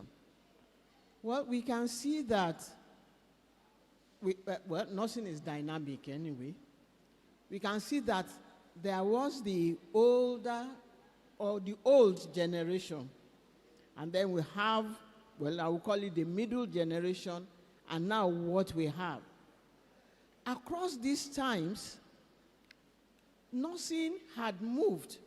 Then it used to be a lot of theoretical work and supported with a lot of skills. And those times, our lecturers, they were the well-focused type. They want to make sure that we go into the clinical area with integrity. We go there being focused on the care of our patient. We are not allowed to see the patient as bed 1 or bed 2. You go there and address the patient as who he is or who she is. And over time, with increase in technology and so on, things have changed. One thing I also noticed over this generation, then schools of nursing were not as many as we have now. Maybe in a state, you have just 1 or 2, which means we don't have too many students. For example, in our own time, it used to be 30, 35, and at most 50. So over those periods, the lecturers were able to focus on us. They are able to train us. They are able to tell us to be assertive. You know, being assertive is one of the vocabulary they gave us then. But you know, as time went on, more schools were being established, more nursing students, and with that, things have changed, you know, gradually, and with increase in technology. And as of today, we have AI. So it's a kind of, as much as it's making things easy for the young ones, it's still watering down certain things. So over time, nursing has gone in and out, you know, like that. Thank you very much, Matt. What she's just trying to explain to us is that in our generation, nurses were more disciplined, they were more assertive. Sir, please, what do you understand by nurses across generation? Thank you very much for this opportunity. Nurses across generation. Actually, you believe with me or agree with me that the commencement of nursing profession itself starts from the church, from the diaconates. And of course, with that, we met nursing like that, as if those ones that are in there, they are called to do a particular task that is heavenly ordained. And so we see nursing as second to none in handling life. And so then we'll see nursing as an opportunity to help life, to be able to draw people closer. We see nursing then as if we are the, the gate of life and death, and try to do little we can to help the two situations. Now, during our own time of tradition, that it moves to technology, then we learn directly from the disciplinarians who will make us wash bedpan because we err a little. Wash the toilet, wash the walls, and made everything clean. That's the type of punishment that we used to go through then. However, as we also move in there, we discover that such way of discipline looks somehow, it's not corrective. It doesn't look corrective. It looks punitive. And so we are looking at a situation where we will correct someone, health, the type of redress that is given to such would be a way of helping the individual to really realize what is done that is wrong, but how best to be able to saddle it and move ahead. And in our own time, that's when some new technologies are coming in. All these computers and like that, you see one computer in the old hospital, want to go and see how it works and like that, and so on and so forth. So as we grow, we're able to apply it to, while I was when I was in training, what we used to type our own research, you see case study then? Yes, case study. Research then was this typewriter. If you miss anything on a page, you type the whole page again. And so that was the type of training. It means you must be very accurate in everything you're doing. Before you put anything down, you don't expect the computer to correct for you. You correct it. So if you take your project to the supervisor and he's going to cross just a line, wow, you are typing the whole page over again. You know how much it will cost you. But as we are coming up in training, the issue of computing come in, and that is also been applied to practice of nursing in the area of writings and the area of the testings and others like that. So what I see as nursing across generation based on my own Gen Y, whatever you call it now, is that we met disciplined who trained us, and we took those disciplines as tradition. However, we're able to switch into beginning the technology thing. So we serve very much in the middle. Thank you. Thank you very much, sir. So, Nurse Lillian, please, what does nursing across the generations, what does it mean to you? Okay, so good afternoon, everybody. For me, I'm going to say that nursing across generation is simply about honoring the sacrifices that have been made by the older generation. Like they rightly said, there was discipline, there was correction and all of that. So for my own generation, I think it's just about us honoring whatever they've done while we are trying to hold the torch forward in such a way that blends tradition and modern solutions. So for us, we have more modern solutions. We are technology inclined, we have better things to do with the technology and all of that. So it's about balancing the tradition that the older generation has, set down for us, and also putting it together with the new digital world and technology. Thank you very much. I think that was a very beautiful session.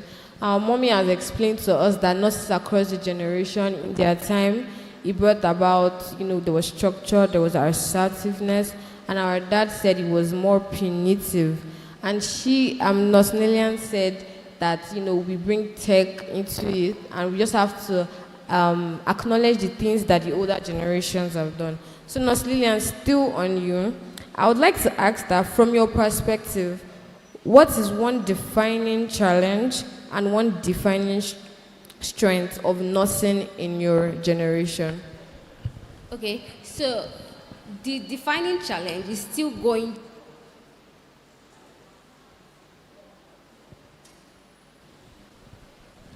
Okay, yes. The defining challenge for me is still going to be what I was trying to say when I said that learning to balance the traditions that have been set with modern solutions. However, the defining strength is going to be our adaptability. So Gen Z nurses, I'd say we are quick to learn, we are tech savvy, and we are very, very innovative. So if you're talking about our defining strength, is the fact that we are adaptable, we can easily change from this moment to that one. When we started nursing, it was still the old way, although they said that there was already technology and all of that, but it was still the old ways of you can't breathe, you can't do this, you can't move too far and all of that.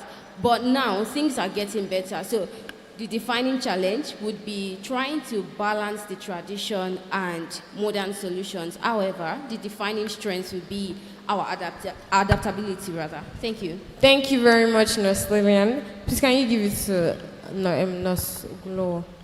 So please, what's the defining strength and challenge in your generation? Well, our own defining strength was obedience. Whatever we're asked to do, we question, we follow. And that helps us a lot to get too much from those ones who are ahead of us. Can I tell you that during our own time, when you are in 200 level, you are ready to man the world. You are ready to man the world. By the time you are your 300 level, those ones that will employ you are already coming.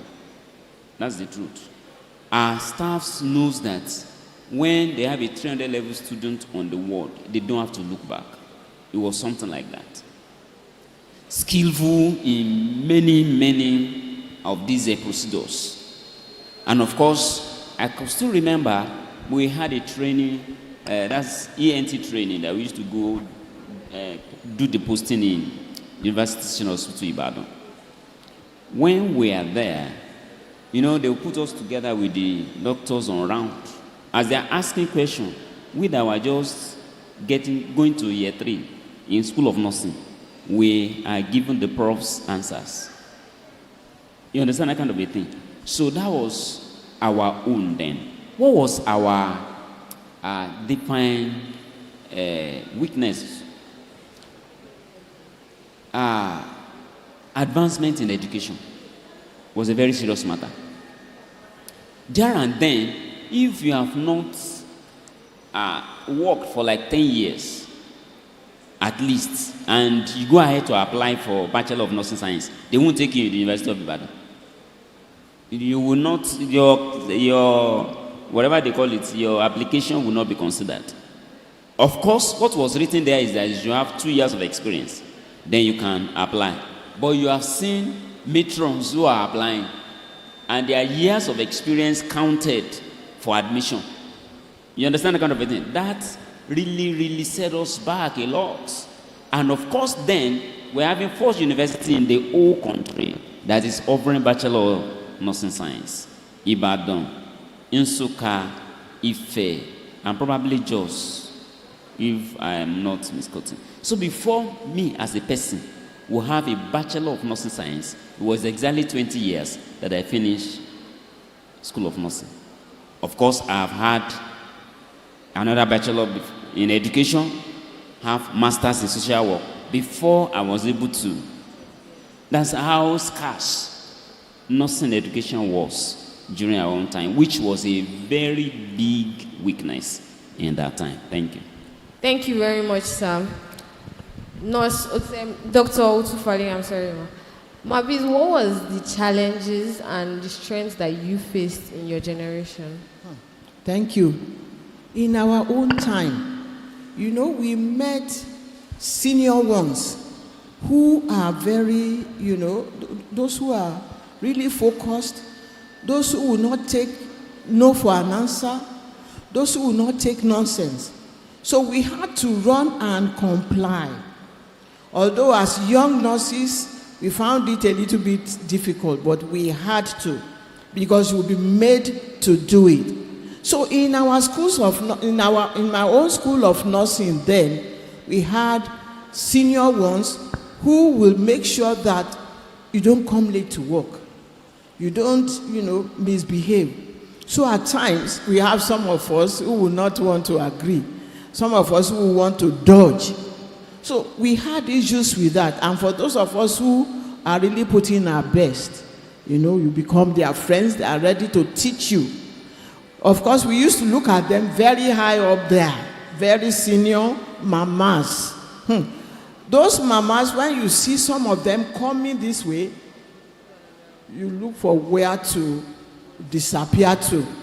Not like today, where a senior person will be coming, you also will be coming, and you will face each other.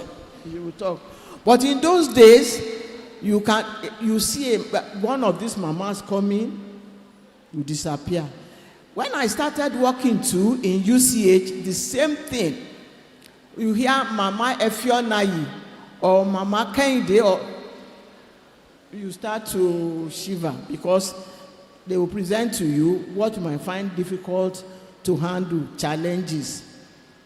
But for the strength, despite all of these things, in my own school, we still have some of the lecturers. They would teach us, when you talk of method, they would teach you, what you will write in an exam that will make you to pass very well. They were ready to teach us and embrace us. And like I said, we will shiver, but at the same time, we will learn from them. So we enjoy both the challenges and the strength. And that was what made us to be what we are today. So at times when I'm teaching my students, I always tell them, I want to teach you the way I am taught. It's not in the hard way, but to make you to stand, to be able to defend what you hold in your hands. So that's it. Thank you very much, man. That was a very beautiful session. And I think one thing that we can see across these generations is that over years, I think the system is more friendlier.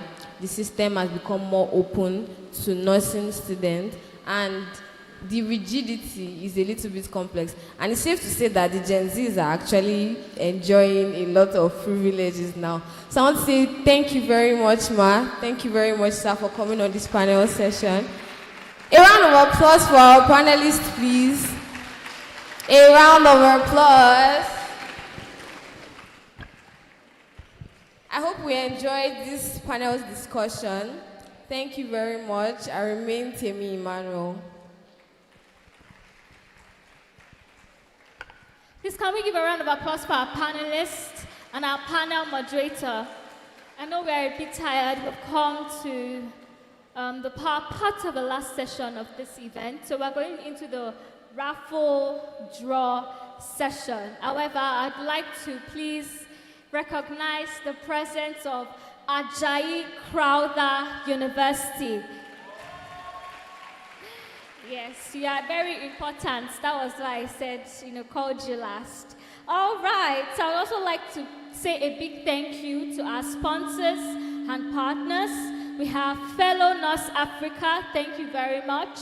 Drugstock, Radiant Ambitions, Krypton Initiative Team Foundation, Light Design, and Bamse Creation. Thank you very much to all our sponsors and partners. So right now we're going to be having the raffle draw, but before we do, I'd like to call on Nurse Krypton to kindly give our panelists their awards. Okay, it seems it's not in the hall right now, so we'd like to go and move on to the raffle draw session.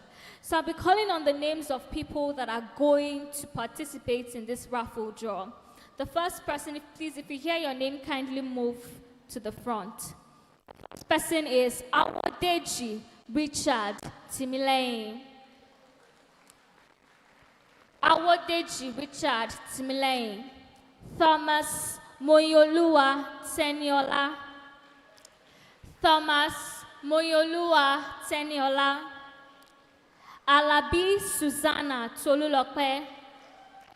Alabi Susanna Tolulope. Adesheko Jonathan Boluwatife. Adesheko Jonathan Boluwatife. Oladele Abimbola.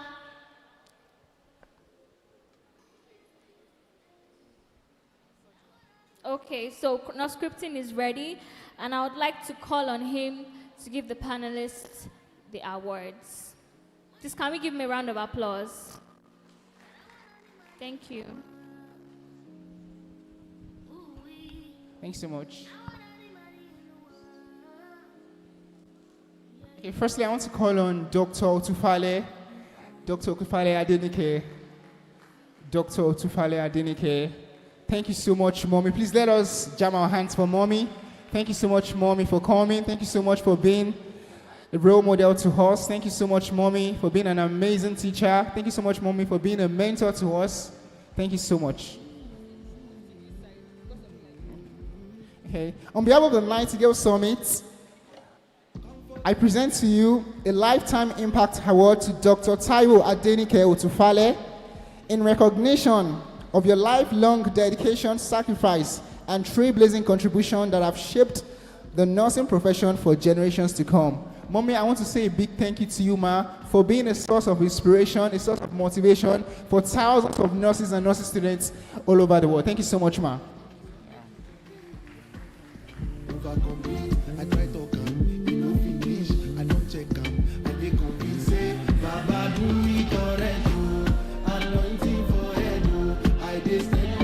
Hello. I want to thank the organizers of this program. It's been very eventful, very interesting. And like Professor Eson said, I trust that my son here will go to places and God will help you. And I also want to thank every member of the organizing group. You have done a very good job. Please continue. We look forward to this type of program next year, God's willing. Thank you. Please just clap around for Mommy. Okay, I'm also going to call on my teacher from my own school, Bowen College of Nursing Science, to my own father, my own provost. Please, I want to celebrate my daddy. He's a father to me. He's my teacher. He's my lecturer. He's my lecturer. I want to celebrate my daddy, Nurse Simon Ogunlowo.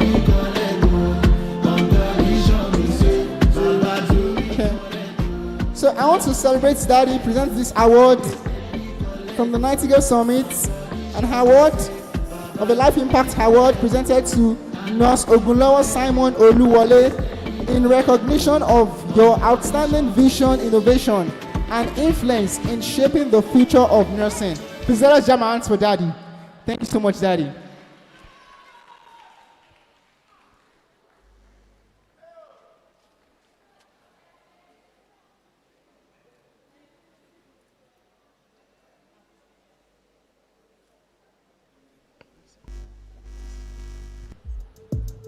I sincerely want to appreciate the organizer of this program for giving me the opportunity to speak to the entirety of the students that are here present. And again, I want to appreciate you for the award. I know it is appreciative in nature, and also I want to appreciate you. Again, I want to thank you for organizing such a program like this. This is telling us that nurses have become more visionaries and more open. Socially, we are getting more expound. And I want to also say that in such relationship like this, we can go far. We shouldn't be such kind of nursing that usually isolate themselves and say, you are from this college, you are from you are from this, we are from here. We are one and together one. One thing I want you to put in mind is this: we will always learn from each other. 2, we will also always adapt for situations and circumstances that are along our way. And 3, we must move always to the next level. And I tell you, next level is usually a higher one. I'm prophesying to the life of everyone here. You are moving to the next higher level in Jesus' name. Thank you. Thank you so much, sir. And to the final person, Nurse Linian Bamigoye. Nurse Linian Bamigoye, thank you so much.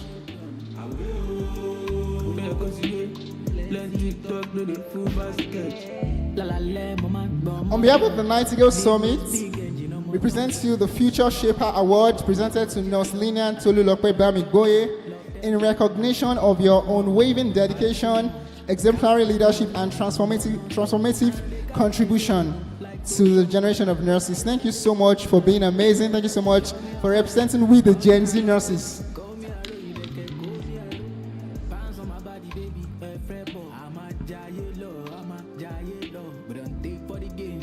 we stubborn. And I know we tell you all the mouse, man don't run. Now I'm what I do, man non stop. I'm when I the place, I'm no idea. Oluwale, live your life. Okay. So I want to say thank you to the organizers of this event, and I want to specifically say thank you for actually bringing me, because that means that you consider the Gen Zs as, you know, a very vital part of it. And I want to now speak to the Gen Zs that are here. You know, everything that we've been saying since is that we're the new generation, we're the ones who are going to take things further. So I kind of like want to offer a series of advice to the Gen Zs that are here. And the first thing I want to say to you is, whatever you want to do, you have to know that you are capable. You can do just what you think or just what you know that you want to do. And the first thing that you have to do is to fight your demons. Usually when you think about ideas, when you think about something to do, when you think about bringing up an innovation, when you think about changing the world, the first thing that will limit you is your own self. So you start to hear things from yourself like, does this even make sense? Is it important to actually do this? Maybe some other people have done this. Maybe this doesn't make sense. Maybe I can just quit. Maybe I can just let it go. So I'm telling you today that if you think of something, fight your own self. Fight your way through to the end of it. Make sure that you fight your demons. Don't let your own self be the crippling factor, be the reason why you would not do what you really want to do. And second of all is to be a person of value. So we're in this phase where value is what is appreciated. If you go anywhere, the only reason why you'll be called upon, the only reason why anyone wants to see you or anyone actually wants to hear you talk is because you have some value to communicate. So at every stage,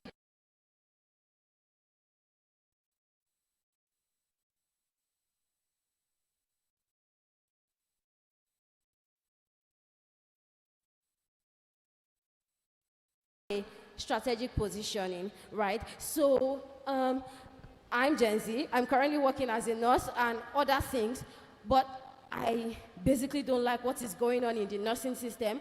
And when I sat down to think about it, I was like, okay, how do we change these policies? How do we change these laws? How do you change these things that are going on? And I realized that the only way to actually make this happen is to be a part of the policymakers. So I want to speak to everybody here. I want to believe that everybody here is a leader. You're a born leader, except if you don't want to go into it. But everybody here is a leader. So we need much more people who are going to go into policy making, who are going to go into nursing leadership. We cannot continue like this. We can't, I'm sorry, but we can't continue with the way that the older generation left us. So I'm saying that position yourself strategically. Don't let anything limit you. And always know that we need you out there. We need your voice. We need you to speak for us and to actually help us to make this change happen. Thank you so much.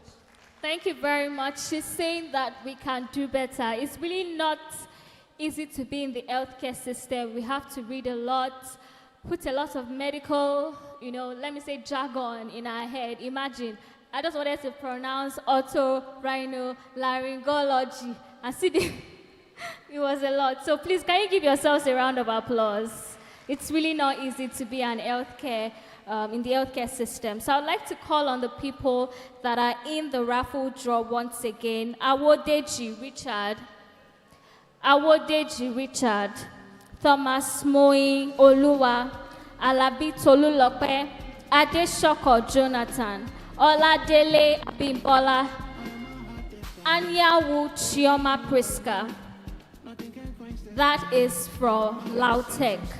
For College of Nursing Science, Ogbomoso, Bowen University, we have Ogumodede Victoria Esther, Okeron B. Marvelous, Adejinron Elizabeth.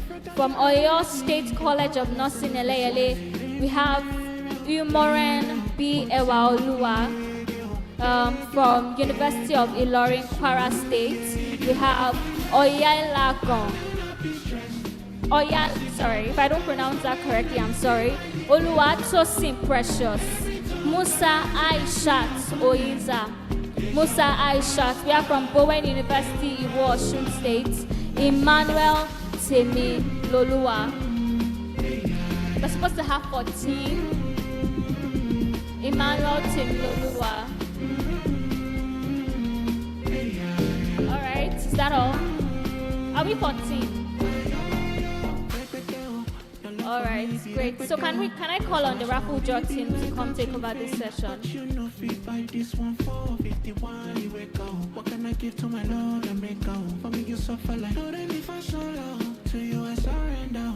Workers of iniquity, I do not envy their activity. I do not fret at your ability. Your powerless in this vicinity. All right. Good afternoon, everyone. Good afternoon, everyone. So this section of the program today is sponsored by Radiant Ambition, and they have decided to award or gift 2 final year nursing students in their nursing journey a scholarship worth of 300,000 naira each. Just 2. We are only going to be selecting just 2 winners. So when the application was sent out, we received about 48 responses. And I'll be telling us this in case of another time you meet an opportunity like this. So some of the responses, because we were specific about what we were looking for. For example, we said only final year students should do what? Should register, should actually fill the form. But to my surprise, some are not final year students and they still filled the form. So automatically they were disqualified. We told them to write an essay not less than 200 words, just a very short something to allow us to actually know their present condition. And to my surprise, some people wrote just 2 lines, a scream of luck, because they observe us as we go, because they are going to be picking cards from a box. So the cards are already marked.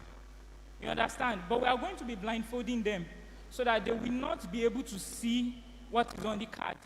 Now, those who pick the empty cards, they will be eliminated. You understand now?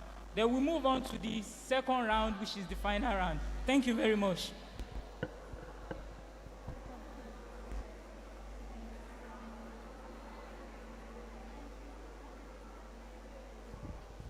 Please come forward to pick your card. Please line up. Thank you very much. Be on the straight line.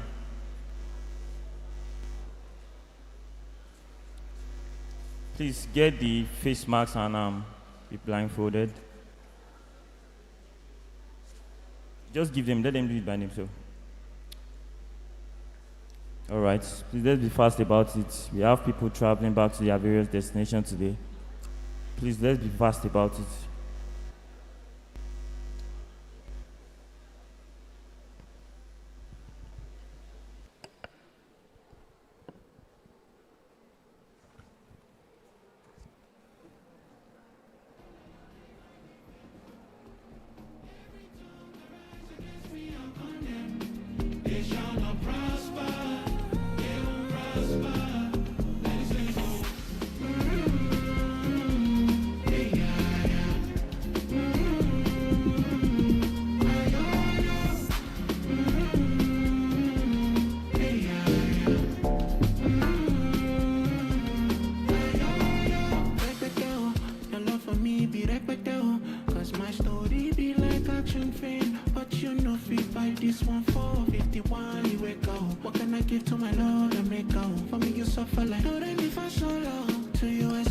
So right now they will be picking. Pick one. Just hold it. Pick one. Don't reveal it yet. Just pick it. Don't reveal it. Malpractice is not allowed. Anybody caught will be disqualified immediately. Pick one and blindfold your face. Pick one and blindfold your face. The music can still go on. You be right. With us up there. Is the concept. For your consent. Please let's be fast about this. So we want to know the two winners that will be going with 300,000 naira each today.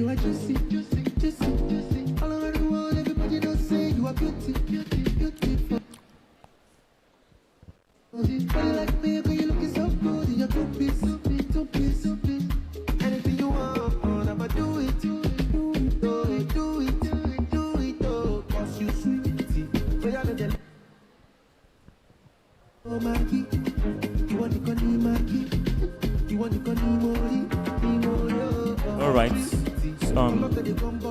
Raffle director, please come out. All right, thank you everyone. So you can remove your blindfold. You can remove it. So please check the tag with you. If it is blank at the back, please you can leave the stage. Thank you very much.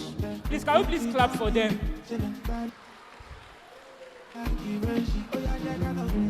If it is blank, if you have a star at the back of your card, you can stay. Card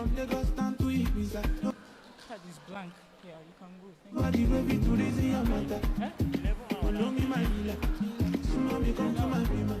Angels are singing when they see a fair one. You sweet, yellow, they don't like it. Baby, but I'm a party. You find no competition. Other guys are get jealousy. There's a life without vanity. But now you go be my vanity. Yeah, cause you sweet. You can put on your blindfold now, back. Yes, so this is like the final round, and we've successfully divided them into two now. So they will be doing the same thing one more time. And this time, we are going to be having the two winners. Thank you very much.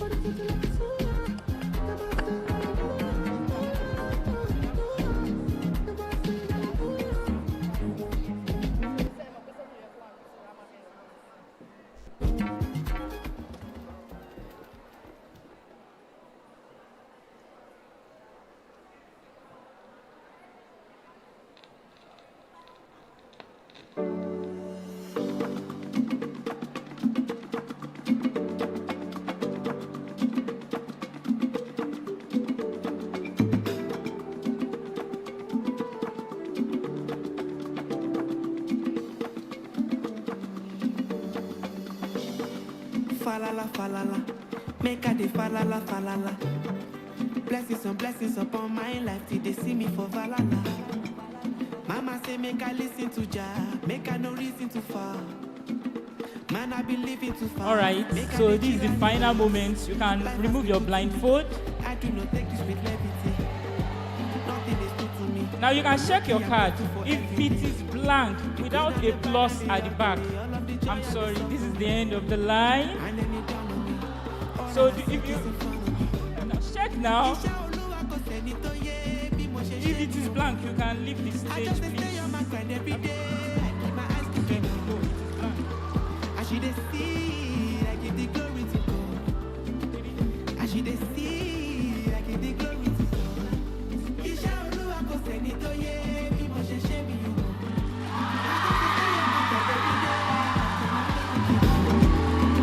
Great nurses!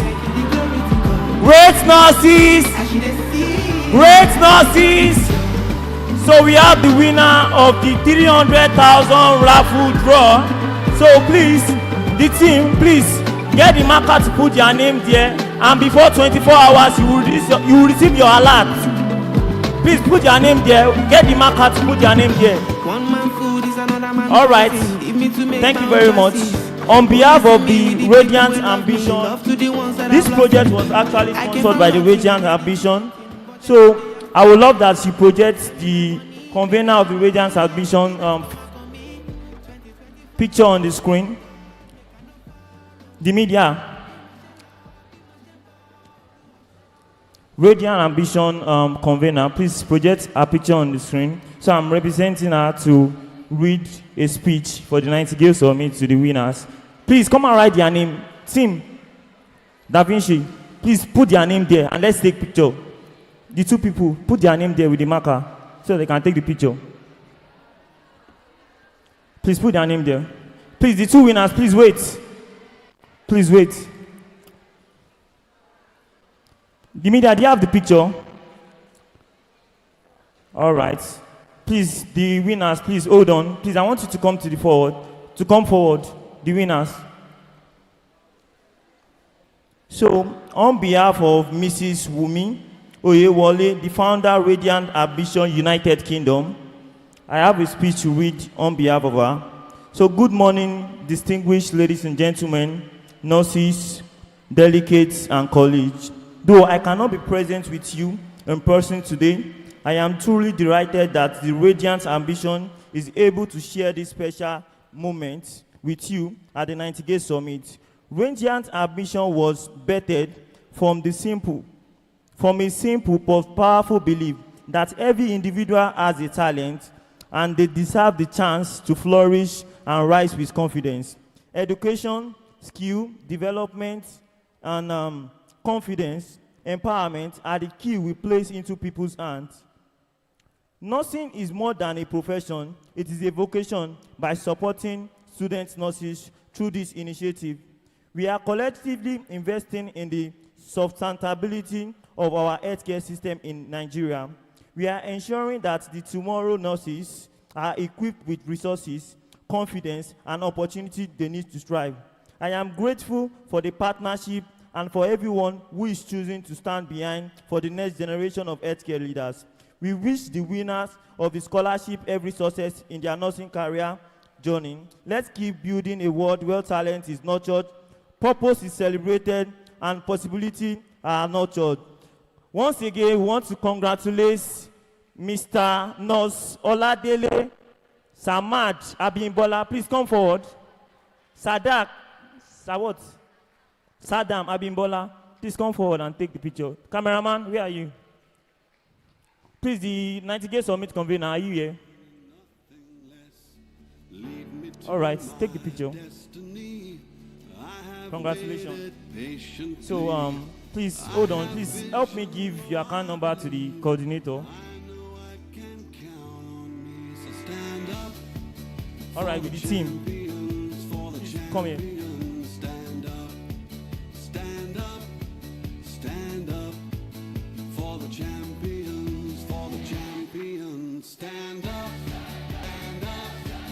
Congratulations once again. And Alabi Susanna Tolulope, please come forward. Congratulations. All right. Here we go. It's getting close. Now it's just Team, let's take a picture with her. It's just life, that's how it is. 'Cause we have our strengths and weaknesses. Oh, I have vision, can't you see? I'm on the move, make way for me. Congratulations once again. Thank you, everyone.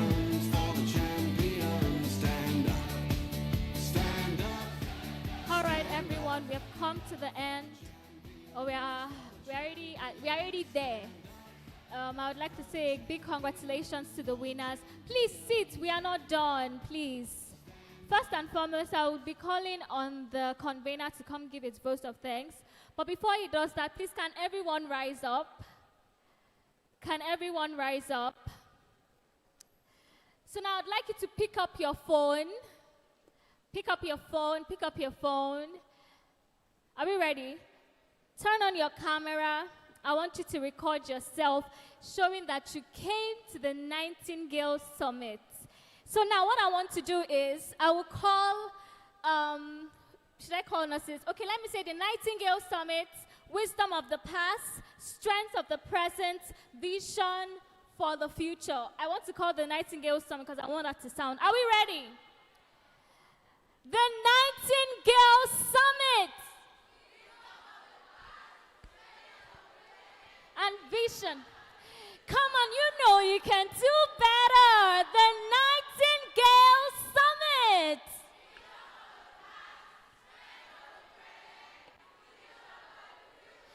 Now, DJ is going to play a song, I'm Unstoppable. I want us to vibe to it. DJ, are you ready?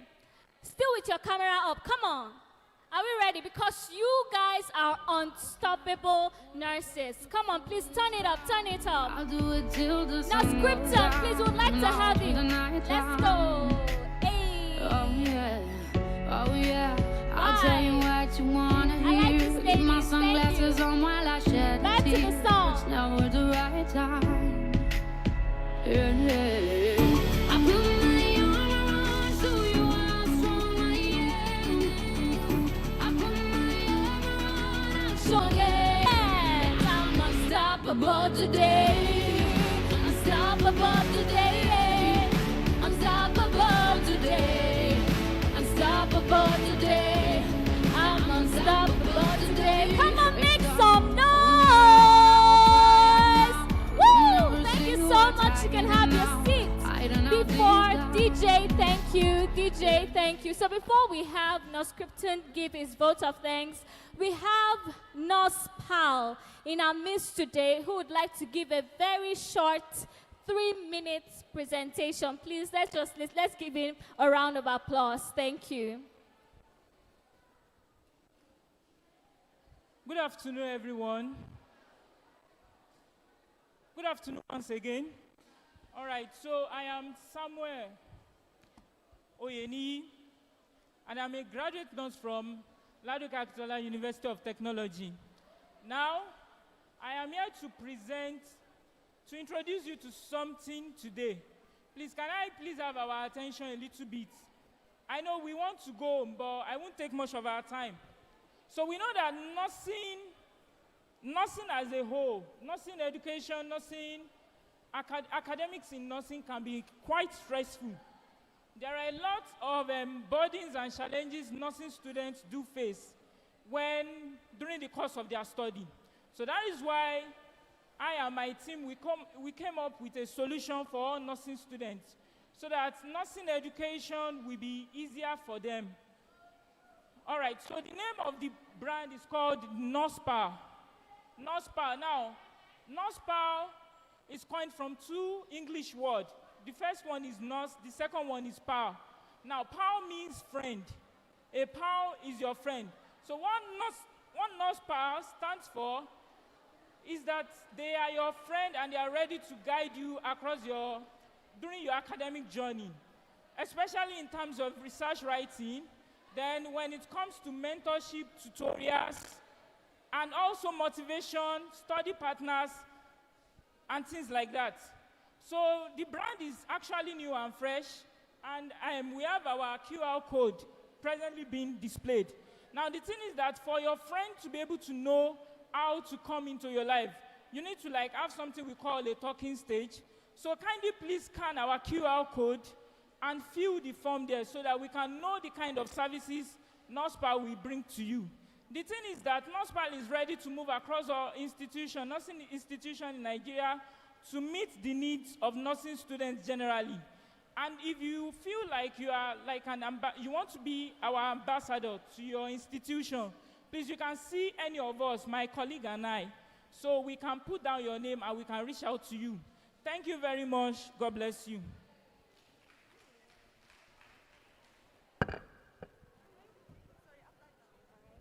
All right, thank you so much, everyone. Thank you, NursePal, for that beautiful presentation. We have officially come to the end of the Nightingales Summit 2.0. And I want to say a big thank you to everyone that came today. We learned a lot of wisdom and knowledge from our speakers and our panelists. And of course, on behalf of my name still remains Greatness Latono on IG. I'm Greatness Latono, and you can call me the Global MC. Thank you so much, everyone, for having me. I love you. Bye. And safe journey to everyone. Thank you.